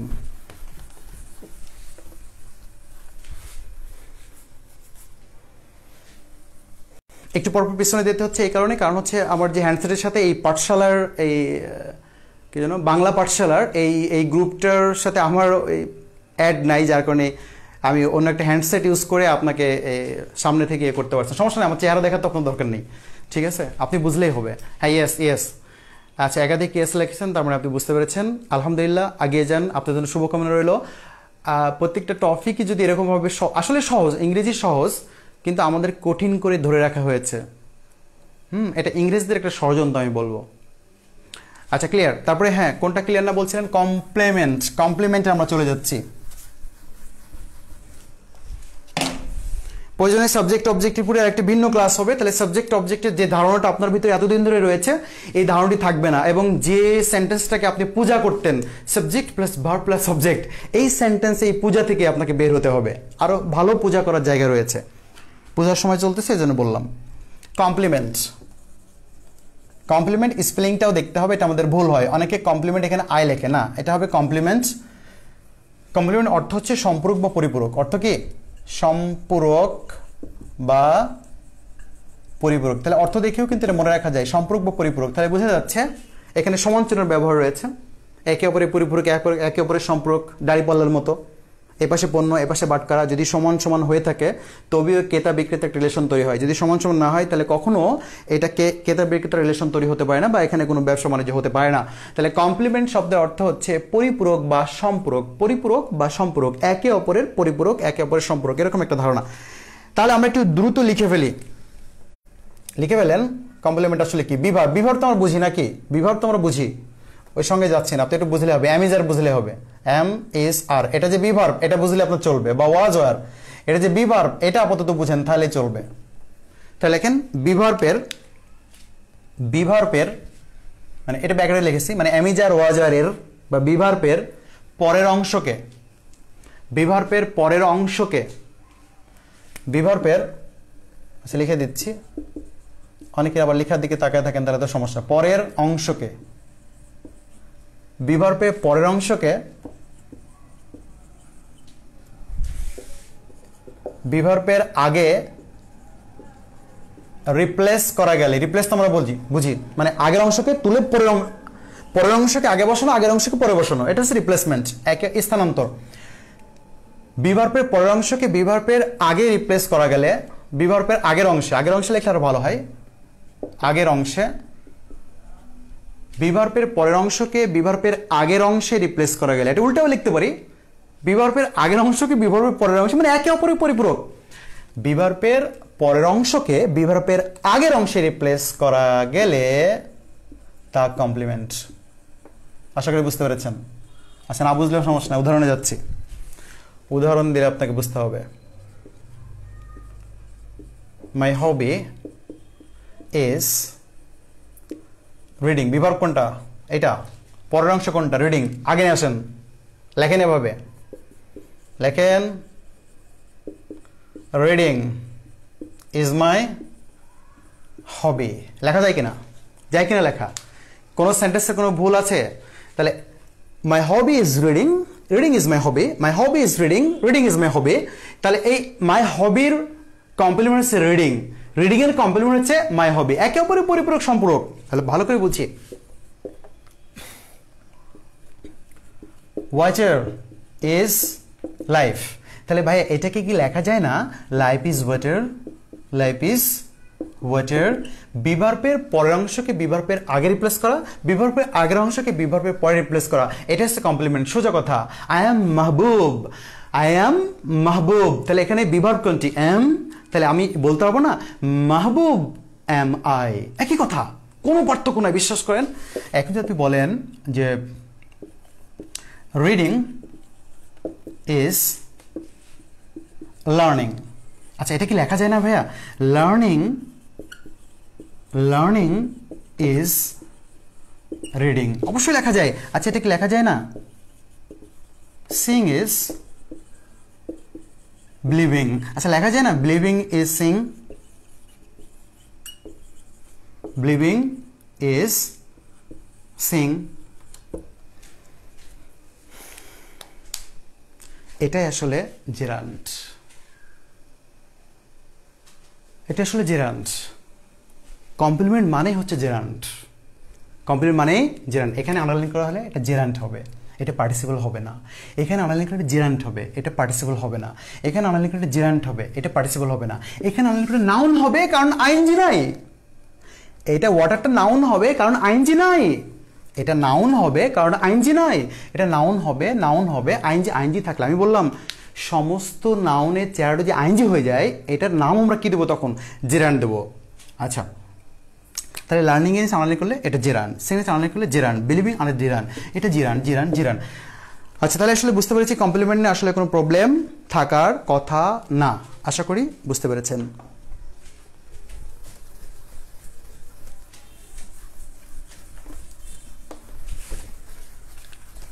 আচ্ছা এবার চলে আসেন আমরা রিয়েল এক্সাম্পলে যাই। আসলে এক্সারসাইজ প্র্যাকটিস করতে হবে, এক্সারসাইজ প্র্যাকটিস ছাড়া কিন্তু আপনি আগাতে পারবেন না। এক্সারসাইজ 1, এক্সারসাইজ 1, এক্সারসাইজ 1 এবং এক্সারসাইজ 2 করে আজকের ক্লাস এখানে শেষ করব। এক্সারসাইজ 1, আচ্ছা দেখুন আমি এক্সারসাইজ 1 করে দিব এবং এক্সারসাইজ 2 আপনি করবেন। Swimming is good for health, swimming is good for health. Swimming এ সামাল করা রয়েছে। Number 2, she loves swimming, she loves swimming. Number 3,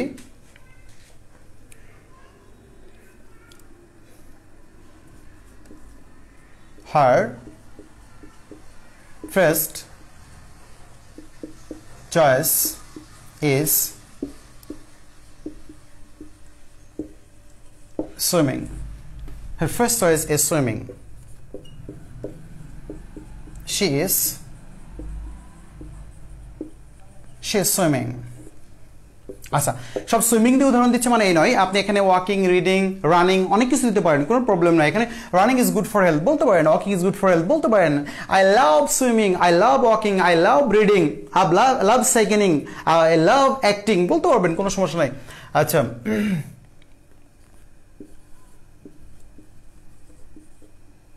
she wants to go swimming, সে সুইমিং এ যেতে চায়, সাঁতারে যেতে চায়।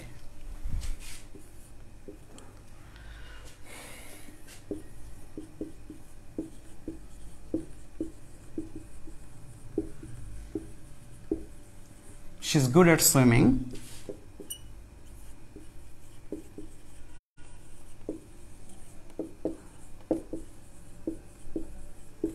Swimming in the pond. Swimming in the pond, she went home. পুকুরে সাঁতার কেটে সে বাসায় গেল। পুকুরে সাঁতার কেটে সে বাসায় গেল। আচ্ছা, এই এক্সারসাইজ 1টা আমি করে দিব, কিন্তু বাকি এক্সারসাইজ 2টা আপনাকে করতে হবে। একটু ভালো করে বুঝবো। এক্সারসাইজ 1 যদি আপনি বুঝেন তাহলে এক্সারসাইজ 2, সিং ইজ ব্লিভিং এর মধ্যে সিং কি? আর সিং জিরান্ট, সিংটা কি? জেরান্ট। বিলিভিংটা কি? জেরান্ট। এই যে পঙ্কজ কুমার, সিংটা কি? জেরান্ট। বিলিভিংটা কি? জেরান্ট। কেন? কমপ্লিমেন্ট না ভাইয়া? যাহাই সিঙ্গিং তাহাই, দেখায় বিশ্বাস, বিশ্বাসী দেখা, দেখায় বিশ্বাস, বিশ্বাসী দেখা, দুটো তো একই। তাহলে দুটাই তো নাউন, দুটাই তো জেরান্ট, দুটাই নাউন, দুটাই জেরান্ট। আচ্ছা, sir, it was difficult for me before watching this video. Thank you very much. Sir, আপনার FB পেজের লিঙ্কটা দিবেন। আচ্ছা, FB পেজের লিঙ্কটা একটু দিবেন। আচ্ছা, FB পেজে না গিয়ে আপনি মেসেঞ্জারে যে কোনো প্রবলেম থাকলে আপনি শেয়ার করতে পারবেন। এখন হোক, একটু পরে হোক, 1 ঘন্টা পরে হোক, 1 দিন পরে হোক, আপনি অ্যান্সার পেয়ে যাবেন। কারণ সবসময় হয়তো মনে হয় যে ওয়াইফাই চালু আছে দেখে আমি আছি, কিন্তু আসলে অনেক সময় থাকা হয় না। আচ্ছা, FB যেটা সেটা হচ্ছে www.facebook লিখতে হবে আগে, facebook.com/ দিতে হবে। এরপরে হচ্ছে মাহবুব, মাহবুব, মাহবুব না, অনেকে ভুল করে মাহবুব লেখে, অ্যাকচুয়ালি হচ্ছে এর সাউন্ডটা হচ্ছে মাহবুব, মাহবুব। হ্যাঁ, দুইটা দেখেন, দুইটা সিলেবলে, ডাইসিলেবল, মাহবুব, MAHBUB, মাহবুব। আমিও উন্নত বাংলাদেশের স্বপ্ন দেখি, এই বাংলাদেশ একদিন ডেভেলপ কান্ট্রি হবে, 2041। লাস্টে আছে মাহবুব 2041, www.facebook.com, মাঝখানে কোনো স্পেস হবে না, www.facebook.com/mahbub2041। আচ্ছা, তাহলে আমরা চলে যাচ্ছি এগুলোতে। এটা আমি করে দেবো, বাকিটা কিন্তু আপনাকে করতে হবে। বাকি এক্সারসাইজ 2টা আপনি করবেন। Swimming is good for health, বিশ্বাস করেন এই বাক্যের সাবজেক্ট হচ্ছে সুইমিং। তাহলে বলছিলাম সাবজেক্ট হিসেবে যা কিছু বসে সবই হবে জেরান্ট, সাবজেক্ট হিসেবে যা কিছু বসে সবই হবে জেরান্ট। আচ্ছা, তাহলে এটা হবে সাবজেক্ট হিসেবে বসেছে, এজন্য কি? জেরান্ট। জেরান্ট কি হিসেবে বসেছে? এখানে সাবজেক্টে উল্লেখ করে দিলাম, সাবজেক্ট হিসেবে বসছে। কারণ এই ভার্ব, এরকম কোনো সেন্টেন্স হয় না। দেখেন, ইজ গুড ফর হেলথ, তাহলে ইজের ভার্ব কোনটা? ইজ ভার্বটির সাবজেক্ট কোনটা? ইজ ভার্বটির সাবজেক্ট হচ্ছে সুইমিং, তাহলে সুইমিংটা এখানে সাবজেক্ট, সাবজেক্ট মানেই হচ্ছে জেরান্ট। শি লাভ সুইমিং, এই যে সুমি একটা প্রশ্ন করেছিলেন, দেখেন শি লাভ সুইমিং, সে ভালোবাসে। কি ভালোবাসে? ভার্বকে প্রশ্ন করলাম, এই তুই কি ভালোবাসিস, তোর কোনটা পছন্দ করে? শি লাইকস সুইমিং, সে কি পছন্দ করে? কই সুইমিং। তাহলে কি এর উত্তর যদি ভার্বের পরে থাকে, তাহলে এই ভার্বটির সাবজেক্ট অবজেক্ট রয়েছে, এই ভার্বটির অবজেক্ট রয়েছে, তাহলে এখানে বলা যাবে ওই সেন্টেন্সটা subject plus verb plus object এখানে বলা যাবে। কারণ যে ভার্বের অবজেক্ট রয়েছে, তাহলে কোন ভার্বের অবজেক্ট রয়েছে? কোন ভার্বকে যদি আপনি কি বা কাকের উত্তর ভার্বের পরেই পান, কি বা কাকের উত্তর প্রশ্ন করে দিয়ে ভার্বের পরে উত্তরটি পেয়ে যান। শি লাভস, সে কি ভালোবাসে? সুইমিং ভালোবাসে। সে সাইকেলিং ভালোবাসে, সে ড্যান্সিং ভালোবাসে, সে ড্রাইভিং ভালোবাসে, সে গার্ডেনিং ভালোবাসে, সে রিডিং ভালোবাসে, সে স্লিপিং ভালোবাসে, সে ইটিং ভালো, মানে যা যদি কি বা কাকের উত্তর পাওয়া যায়। শি লাভস মি, তাহলে এই লাভস মিটাও কিন্তু অবজেক্ট, কিন্তু আইনজির মতো চেহারা নয় দেখে ওটা আমরা জিরান বলতে পারছি না। এটা আইনজির মতো চেহারা, এটা হবে জিরান। আচ্ছা জিরানটা কিভাবে হলো? এটা অবজেক্ট হিসাবে হলো, একটা মিলাই নিতে হবে পরে।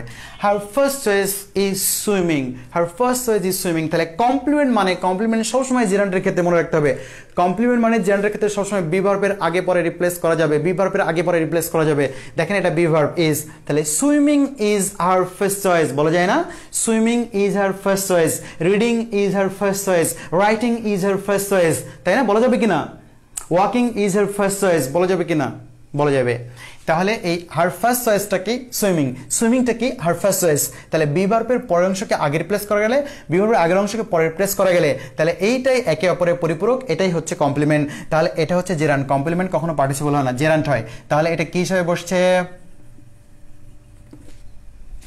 She is swimming. এখানেও ভাইয়া বি ভার্ব আছে, একটু খেয়াল করি। স্যার ফ্রেজ ক্লোজের প্রিপারেশন একটা ক্লাস নেবেন, আচ্ছা চেষ্টা করব। আচ্ছা এখানে কিন্তু বি ভার্ব আছে। আচ্ছা দেখেন তো, শি সমান সমান সুইমিং লেখা যায়, একেবারে পরিপূরক। আপনি কোনো বলেছেন মেয়েটি না, জানিস না মেয়েটি না সাঁতার, সাঁতার জানি, সাঁতার মানেই মেয়ে, মেয়ে মানেই সাঁতার, সাঁতার মানেই মেয়ে, এরকম কি হবে ভাইয়া কখনো? তাহলে এরকম এই যে বি ভার্ব আছে, কিন্তু একে অপরের পরিপূরক কি? বি ভার্বের পরের অংশকে আগে লেখা যায় কি? লেখেন তো, লেখা যায় কিনা? সুইমিং ইজ শি, সাঁতার হয় সে, করা যায়? যায় না। তাহলে যেহেতু যায় না, তাহলে এটাকে আমরা কিভাবে, কোন হিসাবে এটাকে আমরা জিরান্ট বলবো? আচ্ছা টেস্ট করে দেখি। জিরান্ট হতে হলে 5টা জিনিস লাগবে। কয়টা? 5টা। সাবজেক্ট লাগবে, অবজেক্ট লাগবে, কমপ্লিমেন্ট লাগবে, কম্পাউন্ড নাউন লাগবে, প্রেপোজিশনের পর লাগবে। চেক করেন। আচ্ছা এই তুমি কি সাবজেক্ট? না না, এবারে সাবজেক্ট শি। আচ্ছা তুমি কি অবজেক্ট? না না, অবজেক্ট দিলে কি বা কাকের উত্তর হতে হবে? শি ইজ, সে হয়, কি হয়? সাঁতার হয়, সে হয়, কাকে হয়? সাঁতার। হচ্ছে না, তাহলে অবজেক্ট পেলাম না। আচ্ছা তুমি কি কমপ্লিমেন্ট? না না, কমপ্লিমেন্ট হতে সাঁতার এটা একই হতে হবে না, কমপ্লিমেন্ট। আচ্ছা তুমি কি কম্পাউন্ড নাউন? না, কম্পাউন্ড নাউন একাধিক শব্দ থাকতে হবে না, আমি আচ্ছা তুমি কি প্রিপোজিশন? না না, প্রিপোজিশন পর বসে নাই। ভাই 5টা মিলে দেখেছি, সাবজেক্ট না, অবজেক্ট না, কমপ্লিমেন্ট না, কম্পাউন্ড নাউন না, প্রিপোজিশন পর বসে নাই। নির্ঘাত নিশ্চিত ওর নাম কি হবে? পার্টিসিপল। কি হবে? পার্টিসিপল। তাহলে আপনি বলতে পারবেন এটাই পার্টিসিপল, এটাই অ্যাডজেক্টিভ। এই যে স্বর্ণাকে প্রশ্ন করেছিলেন, এটা কি বলতে পারবেন এটাই পার্টিসিপল, এটাই অ্যাডজেক্টিভ? তাহলে আপনি যে পড়ছেন ভার্বের সাথে আইনজি যোগ করে, ভার্বের সাথে আইনজি যোগ আছে।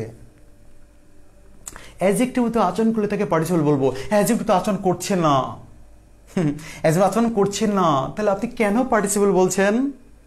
আস্তে আস্তে অনেক অ্যান্সার পেয়ে যাবেন। তাহলে এটা participle. Okay, she wants to go swimming, she wants to go swimming. তাহলে এই সুইমিংকে আমরা 5টা টপিক দিয়ে চেক করে দেখবো। এটা কি সাবজেক্ট, এটা কি object, complement, compound noun, preposition পর কিনা? চেক করে দেখেন। আচ্ছা তুমি কি সাবজেক্ট? না না, এবারে সাবজেক্ট শি, যে কাজ করে সে সাবজেক্ট, আমি কোনো কাজ করিনি, সুইমিং আমি কাজ করিনি। আর তুমি কি অবজেক্ট? না না, অবজেক্ট কিভাবে হবো আমি? অবজেক্টের ভার্বকে কি বা কাকের উত্তর লাগবে? শি ওয়ান্ট, সে কি চায়? সুইমিং চাই, সে কি সুইমিং চায় বাক্যে? সে সাঁতার চাই, কাকে চায়? সাঁতারকে চাই, সে কি সাঁতারকে চায়? নাকি সে সাঁতারে যেতে চায়? এই চাওয়াটা তো সেই সাঁতারে যেতে চায়, তাহলে সুইমিং লাগবে, কি বা কাকের উত্তর নাই। আচ্ছা এটা কি কমপ্লিমেন্ট? না না, সুইমিং আর শি বা হচ্ছে না। আচ্ছা বিভার্ব নাই, কমপ্লিমেন্ট কি করে দেবো? বিভার্ব মাঝখানে নাই, এমিজার ওয়াজার নাই, দিতে পারলাম না। আচ্ছা এটা কি কম্পাউন্ড? না, 2টা কম্পাউন্ড নাউন হতে হলে তাকে 2টা ওয়ার্ড নাই। আচ্ছা এটা কি প্রিপোজিশন? না, তাহলে এটা কি হবে? Participle, present participle. তাহলে এই যে প্রশ্ন করেছিলেন ভার্বের সাথে আইনজি যোগ করলে অ্যাডজেক্টিভ, এটা অ্যাডজেক্টিভ কাজ করছে না, কিন্তু এটা participle. She is good at swimming. এই সুইমিং, তুমি কি সাবজেক্ট? না আমি সাবজেক্ট না, শি হচ্ছে সাবজেক্ট। এই তুমি কি অবজেক্ট? না আমি অবজেক্ট না, এখানে অবজেক্ট নাই। আচ্ছা তুমি কি প্রিপোজিশন পর বসে? হ্যাঁ আমি প্রিপোজিশন পর বসে। তাহলে তুমি অবশ্যই জেরান্ট, তুমি অবশ্যই কি জেরান্ট। তাহলে এটা হবে প্রেপোজিশনের পর বসার কারণে, প্রেপোজিশনের পর, প্রেপোজিশনের অবজেক্ট এটা, এটাও কিন্তু প্রেপোজিশনের object, object of the preposition. That is swimming. Swimming in the pond she went home.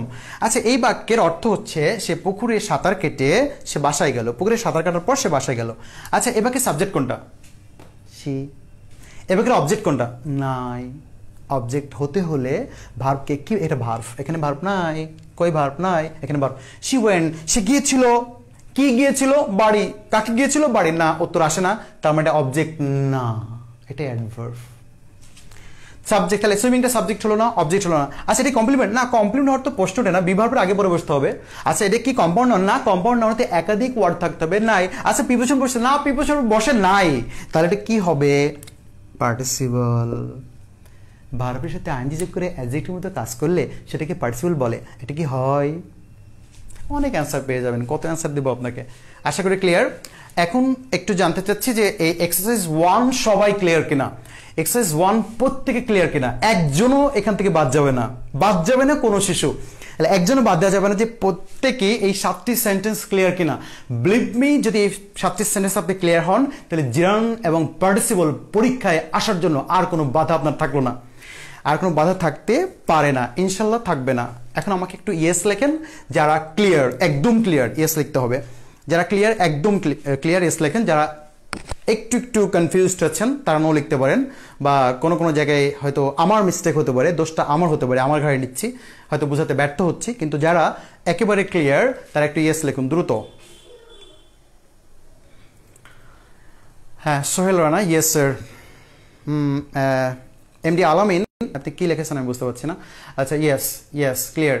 হ্যাঁ রাফিকা ক্লিয়ার, পঙ্কজ কুমার ক্লিয়ার। আচ্ছা সবাই ক্লিয়ার হতে হবে, আপনাদের কি হাত চলছে না কেন? শ্রেয়া শোভা ইয়েস, সহমত ইয়েস। আচ্ছা ইসরাত আদ্রিকা ক্লিয়ার। হ্যাঁ মোহাম্মদ সদর আলহামদুলিল্লাহ, জি স্যার বুঝতে পেরেছি। আচ্ছা ক্লিয়ার, তাহলে আমরা আপনাদের জন্য এই লাস্ট এক্সারসাইজ 2 এটা শেষ করে আজকের ক্লাস শেষ হবে। হ্যাঁ exercise 2,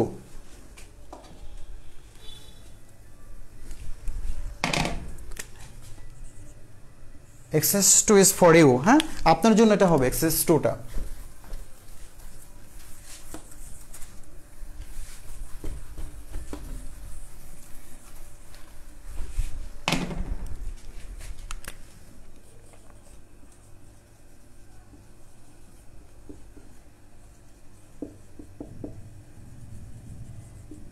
reading is an excellent habit. 38তম প্রিলিমিনারি প্রশ্ন, রিডিং এর নিচে আন্ডারলাইন ছিল।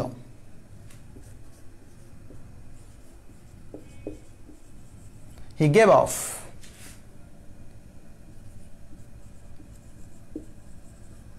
playing football। এই সেম সেন্টেন্স দুটা বিসিএস ছিল পরপর, না পরপর না, একটা 24 একটা 26, সেম সেন্টেন্স, কোনো পরিবর্তন নেই।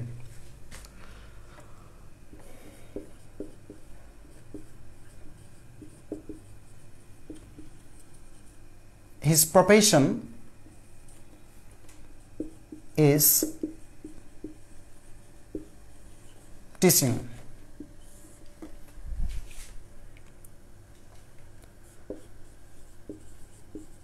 The class is interesting।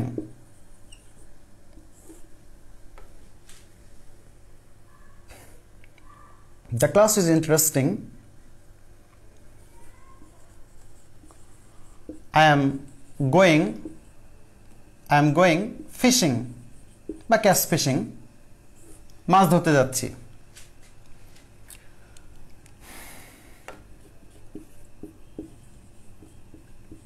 He enjoys fishing।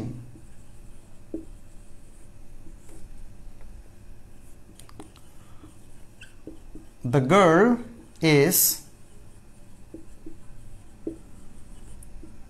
swimming।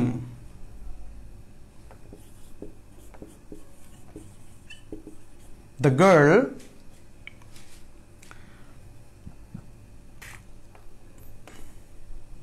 came dancing। The girl came dancing।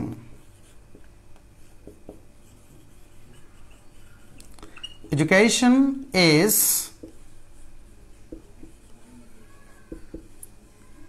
enlightening। 37তম বিশেষের প্রশ্ন, এনলাইটেন এসে দাগ ছিল।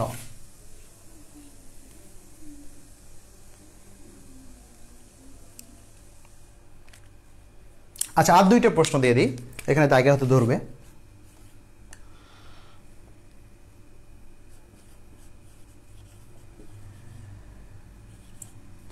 playing for an hour, 1 ঘন্টা খেলে, he went home. প্লেইং এর সাথে দাগ দেওয়া আছে। 11 নম্বর আমরা লিখব 11 after playing for an hour he went home. এখানে প্লেইং এর সাথে দাগ দেওয়া আছে। তাহলে আন্ডারলাইন কিন্তু ওয়ার্ডগুলো জেরান্ট নাকি পার্টিসিপল সবগুলো আইএনজি রয়েছে। তাহলে আমাদের বাকি যে দুটো শিখলাম যে V3 এবং হ্যাভিং প্লাস V3 সেটা নিয়ে আসলে কোনো কথা হবে না, সেটা ওখানে শেষ, ওখানে কভার দিয়েছি। তাহলে একটু জানিয়ে দিন 1 থেকে 11 1 to 11 কোন আইএনজিগুলো জেরান্ট আর কোন আইএনজিগুলো পার্টিসিপল হবে, কোন আইএনজি জেরান্ট আর কোন আইএনজি পার্টিসিপল একটু দ্রুত জানিয়ে দেয়।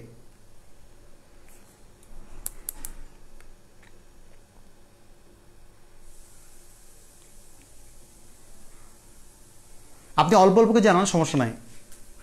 আপনি অল্প করে জানান, 1 থেকে 3 জানালেন বা 4-5 একসাথে জানালেন, এরপরে 6-7 একসাথে জানালেন, এভাবে দেখেন একটু করে লেখা আছে, আপনি সহজে 5-6 একসাথে জানালেন, 6-7 একসাথে জানিয়ে দিলেন। একটু দ্রুত জানিয়ে দিয়ে আমি ক্লাস এখানে শেষ করব।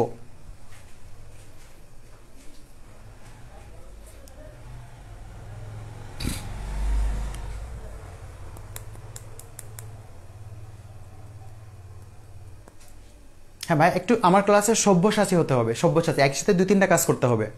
এবং মানুষ একমাত্র জীব সারা বিশ্বে যেটা একসাথে অনেকগুলো কাজ করতে পারে, একসাথে অনেকগুলো কাজ। আপনি ট্রাক দেখেছেন, ট্রাকে হাইওয়েতে যখন ট্রাকগুলো চলে, ড্রাইভার দেখবেন একই সাথে 7 থেকে 8টা কাজ করে।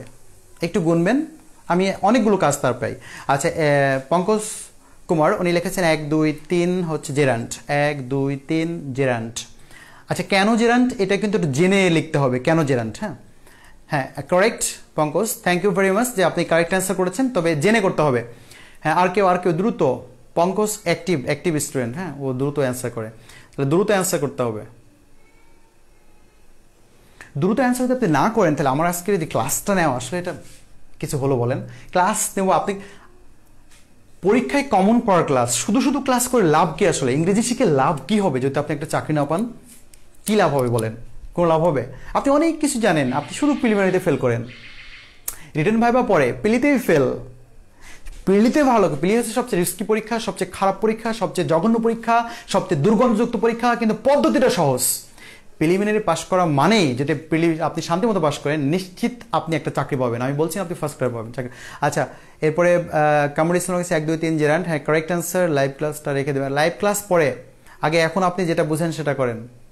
1 2 3 জেরান্ট, হ্যাঁ 1 2 3 অনেকে অ্যান্সার করেছেন জেরান্ট। হ্যাঁ আমজাদ হোসেন 1 2 3 জেরান্ট, ঠিক আছে। সোহেল রানা 1 2 3 জেরান্ট, তারপরে লিখছে 4 নম্বর পার্টিসিপল, 4 নম্বর কোনটা? Participle, correct, great. আচ্ছা, অদৃশ্য পটভূমি, তাহলে তো আপনাকে দেখা যাচ্ছে না। 4 নম্বরটা পার্টিসিপল, কারেক্ট অ্যান্সার করেছেন। আচ্ছা, সবাই অ্যান্সার করছেন, আলহামদুলিল্লাহ অনেক ভালো অ্যান্সার করছেন, কেউ এখন পর্যন্ত ভুল অ্যান্সার করেন নাই। হ্যাঁ, এই যে নাহিদুল ইসলাম নাইম, 1 সাবজেক্টের কারণে জেরান্ট, 2 অবজেক্ট না, হ্যাঁ ইয়েস, হ্যাঁ 2 অবজেক্টের কারণে হতে পারে আবার। আচ্ছা, এটা আলোচনা করছি। হ্যাঁ গুড, হ্যাঁ অবজেক্টের কারণে কমপ্লিমেন্ট, ঠিক আছে। এই যে অ্যান্সার সহ, ব্যাখ্যা সহ অ্যান্সার দিচ্ছেন।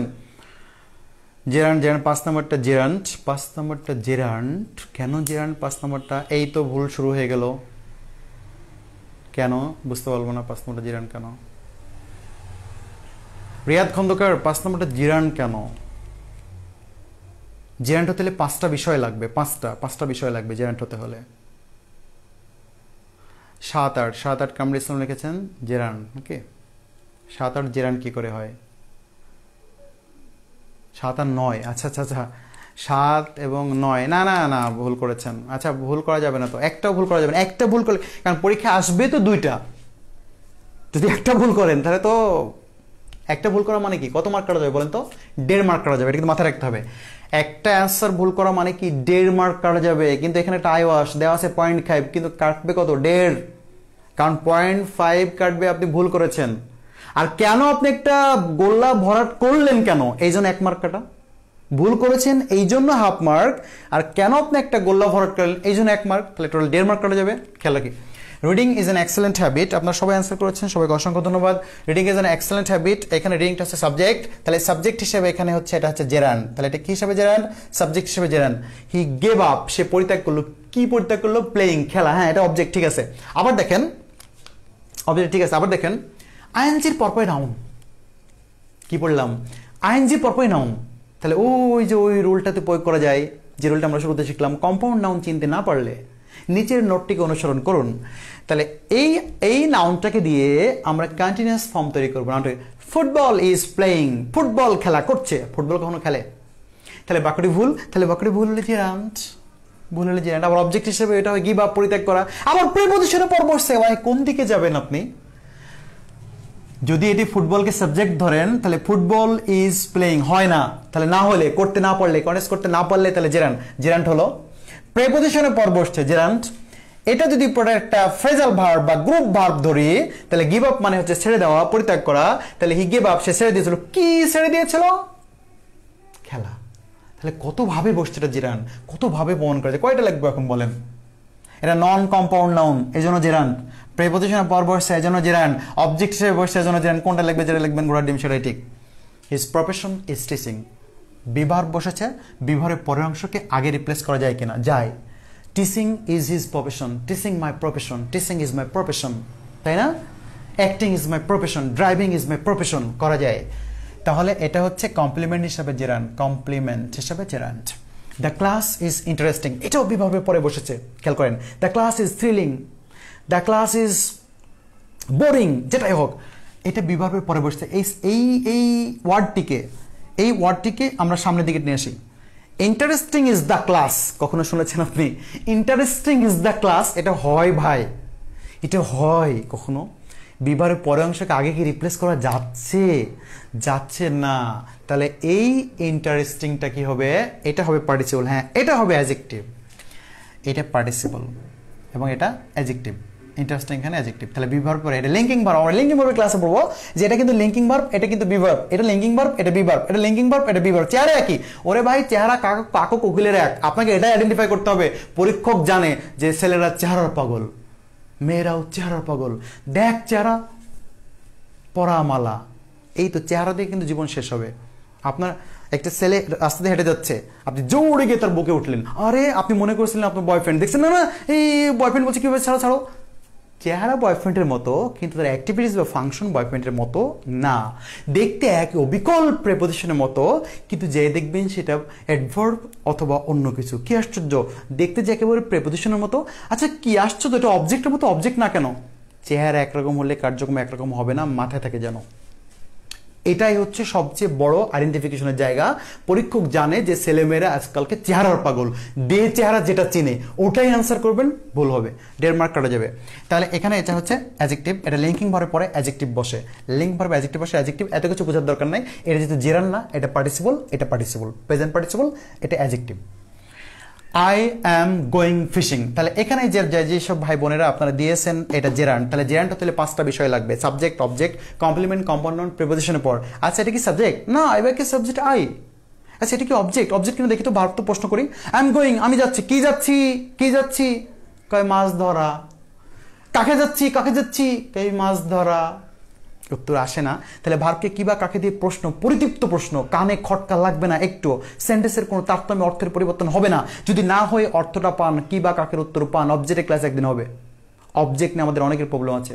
আমার হয় বাংলাদেশের 80% স্টুডেন্ট অবজেক্টে দুর্বল, অ্যাডভার্বে দুর্বল। এটার নামে অ্যাডভার্ব কি এটা জানার দরকার নাই। এটা পার্টিসিপল, এটা কম্পাউন্ড নাউন নয়, এটা কমপ্লিমেন্ট নয়, এটা প্রিপজিশন পর বসে নাই, এটা সাবজেক্ট না, এটা অবজেক্ট না, কমপ্লিমেন্ট ছাড়া কিছু হতে পারে না, কিন্তু এটা অ্যাডভার্ব। আলোচনা পরে হি এনজয়স ফিশিং, হ্যাঁ সে এনজয় করে, মজা করে। কি মজা করে রে, কয় মাছ ধরাটা খুব মজা করে, হ্যাঁ এটা অবজেক্ট। কি বা কাকের উত্তর। দ্য গার্ল ইজ চার্মিং, এটা linking verb, the girl is charming. আচ্ছা দেখেন দ্য গার্ল ইজ চার্মিং, এই চার্মিংটা আপনি সামনে নিয়ে আসেন তো, বিভাগের পরে সামনে নিয়ে আসেন। চার্মিং ইজ দ্য গার্ল, এরকম কোনো সেন্টেন্স আপনি পৃথিবীতে শুনেছেন? পাবেন না কথা সার্চ দিয়ে।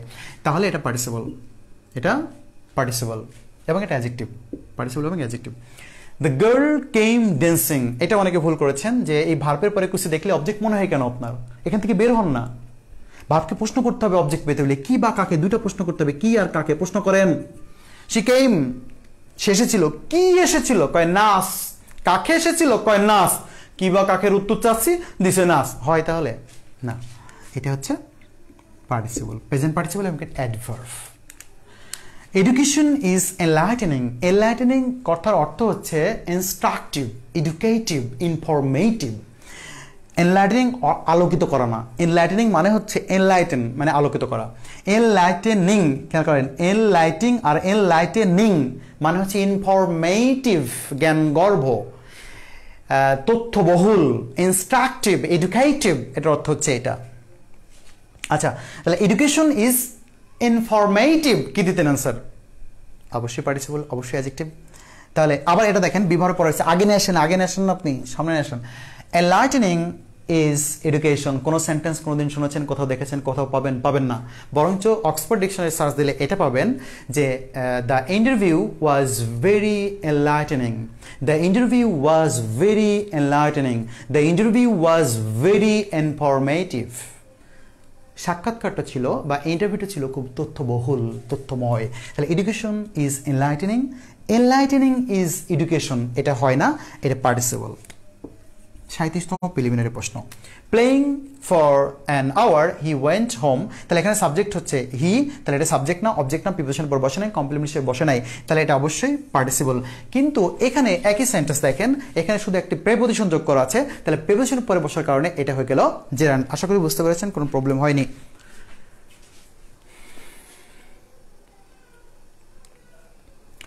স্যার আবার কবে ক্লাস নেবেন? আপনার ক্লাস রুটিন কবে হবে? এখানে তো রুটিন অনুযায়ী আমার জানার মতে ক্লাস হয় না, তা না? রুটিন অনুযায়ী ক্লাস হয় না। এটা আমার এই গ্রুপে ফার্স্ট ক্লাস ছিল। আর আমি এই শাহ আলম শিশির স্যারকে আমি এটা বলেছিলাম যে কোন ক্লাসটা যে সবচেয়ে বেশি কনফিউজ সেই ক্লাসটা আমি নিতে চাই, কনফিউজ যেটা। তাহলে জেরান্ড পার্টিসিপল কিন্তু অন্যতম কনফিউশনের একটা জায়গা, এটা সবার মাঝে আছে কনফিউশন। এটা উল্টোপাল্টা একটা অ্যান্সার দিয়ে আসে, তৃপ্ত থাকে যে হ্যাঁ আমি ভালো অ্যান্সার করেছি। পরীক্ষার আগে আসলে এরকমই হয়, পরীক্ষার হল থেকে বের হয়ে আপনার অ্যান্সার হয় 160টা, কারো 170টা হয়, কারো 150টা হয়, কারো 130টা হয়। কিন্তু যখন সে রিক্সায় উঠে, কিন্তু রিক্সার প্যাডেল যখন ঘুরে, তখন তার মার্ক আস্তে আস্তে কমতে থাকে। যখন সে বাসায় যায়, মার্ক আরও কমে। যখন একদিন পার হয়, ওই 170 মার্কের যে অ্যান্সার করেছিল সে 100 নিচে চলে আসে।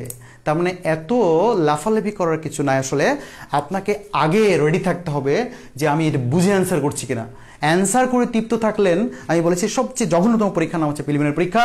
এখানে যারা আজকে দেখছেন লাইভ ক্লাস, আমার বিশ্বাস এখন পরীক্ষা দিলে 450 প্লাস পাবেন রিটেনে, এখন পরীক্ষা দিলে উইদাউট প্রিপারেশন। কিন্তু এখন পরীক্ষা দিলে প্রিলিমিনারিতে ফেল করবেন। তাহলে প্রিলিমিনারি পরীক্ষা না দিয়ে যেহেতু রিটেন পরীক্ষা দেওয়া যায় না, সেহেতু সবচেয়ে কঠিনতম জায়গা হচ্ছে প্রিলিমিনারি পরীক্ষা। এবং এই প্রিলিমিনারি পরীক্ষাটা এত রিস্কি, এখানে আপনার ভিত্তি স্থাপনের জায়গা, এখানে আপনার কনফিডেন্সের জায়গা, এখানে আসলে আপনার ক্যাডার হওয়ার জায়গা, এখানে আপনার ভাইভাতে ভালো করার জায়গা। বিলিভ মি, আপনি মিলিয়ে দেখবেন যারা ক্যাডার, ভালো ক্যাডার পেয়েছেন, একটা বাস্তব উদাহরণ দিয়ে, ভালো ক্যাডার যারা পেয়েছেন, মানে 1 থেকে 10 ক্যাডার বলতে আমরা যেটা ভালো, পুলিশ ক্যাডার, অ্যাডমিন ক্যাডার, এরকম ভালো পররাষ্ট্র ক্যাডার, এরকম ভালো ক্যাডার যারা পেয়েছেন, ক্যাডার পাওয়ার পরে পরবর্তীতে প্রিলিমিনারি পরীক্ষা দিয়ে তারা ফেল করেছেন, অসংখ্য অসংখ্য রেকর্ড রয়েছে।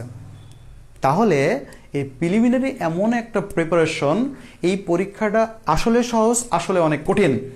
কিন্তু সহজ কখন? যদি আপনার পড়ানোটা গোছানো থাকে, গোছানো পড়ানোটা এবং বেসিকটা যদি স্ট্রং থাকে, আর যদি আপনি ধরে ধরে নেগেটিভ মার্কটা মাথায় রেখে অ্যান্সার করে আসতে পারেন, তাহলে আপনার 170-এ তৃপ্ত থাকা লাগবে না, 125-130-এ তৃপ্ত থেকে হল থেকে বেরোতে হবে এবং তার আগে নিজেকে রেডি রাখতে হবে। এরপর রিটেনের জন্য প্রিপারেশন নিলে, আর এই প্রিলির প্রিপারেশন মানে ভাইবার জন্য অনেক আগিয়ে থাকবেন, প্রিলির প্রিপারেশন মানে রিটেনের জন্য অনেক আগিয়ে থাকবেন। আশা করি সবাই ভালো থাকবেন সে পর্যন্ত। সবার জন্য শুভকামনা, সবার জন্য দোয়া রেখে আজকের ক্লাস এখানে শেষ করছি।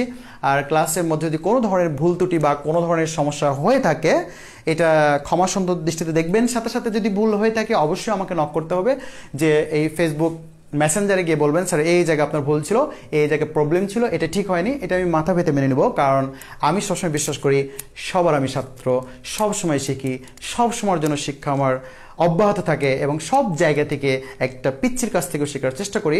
আসলে এটা হওয়া উচিত বলে আমি মনে করি। এখন এক একজনের দৃষ্টিভঙ্গি একরকম। আশা করি সবাই ভালো থাকবেন। আজকে ক্লাস এখানে রাখছি। আল্লাহ হাফেজ।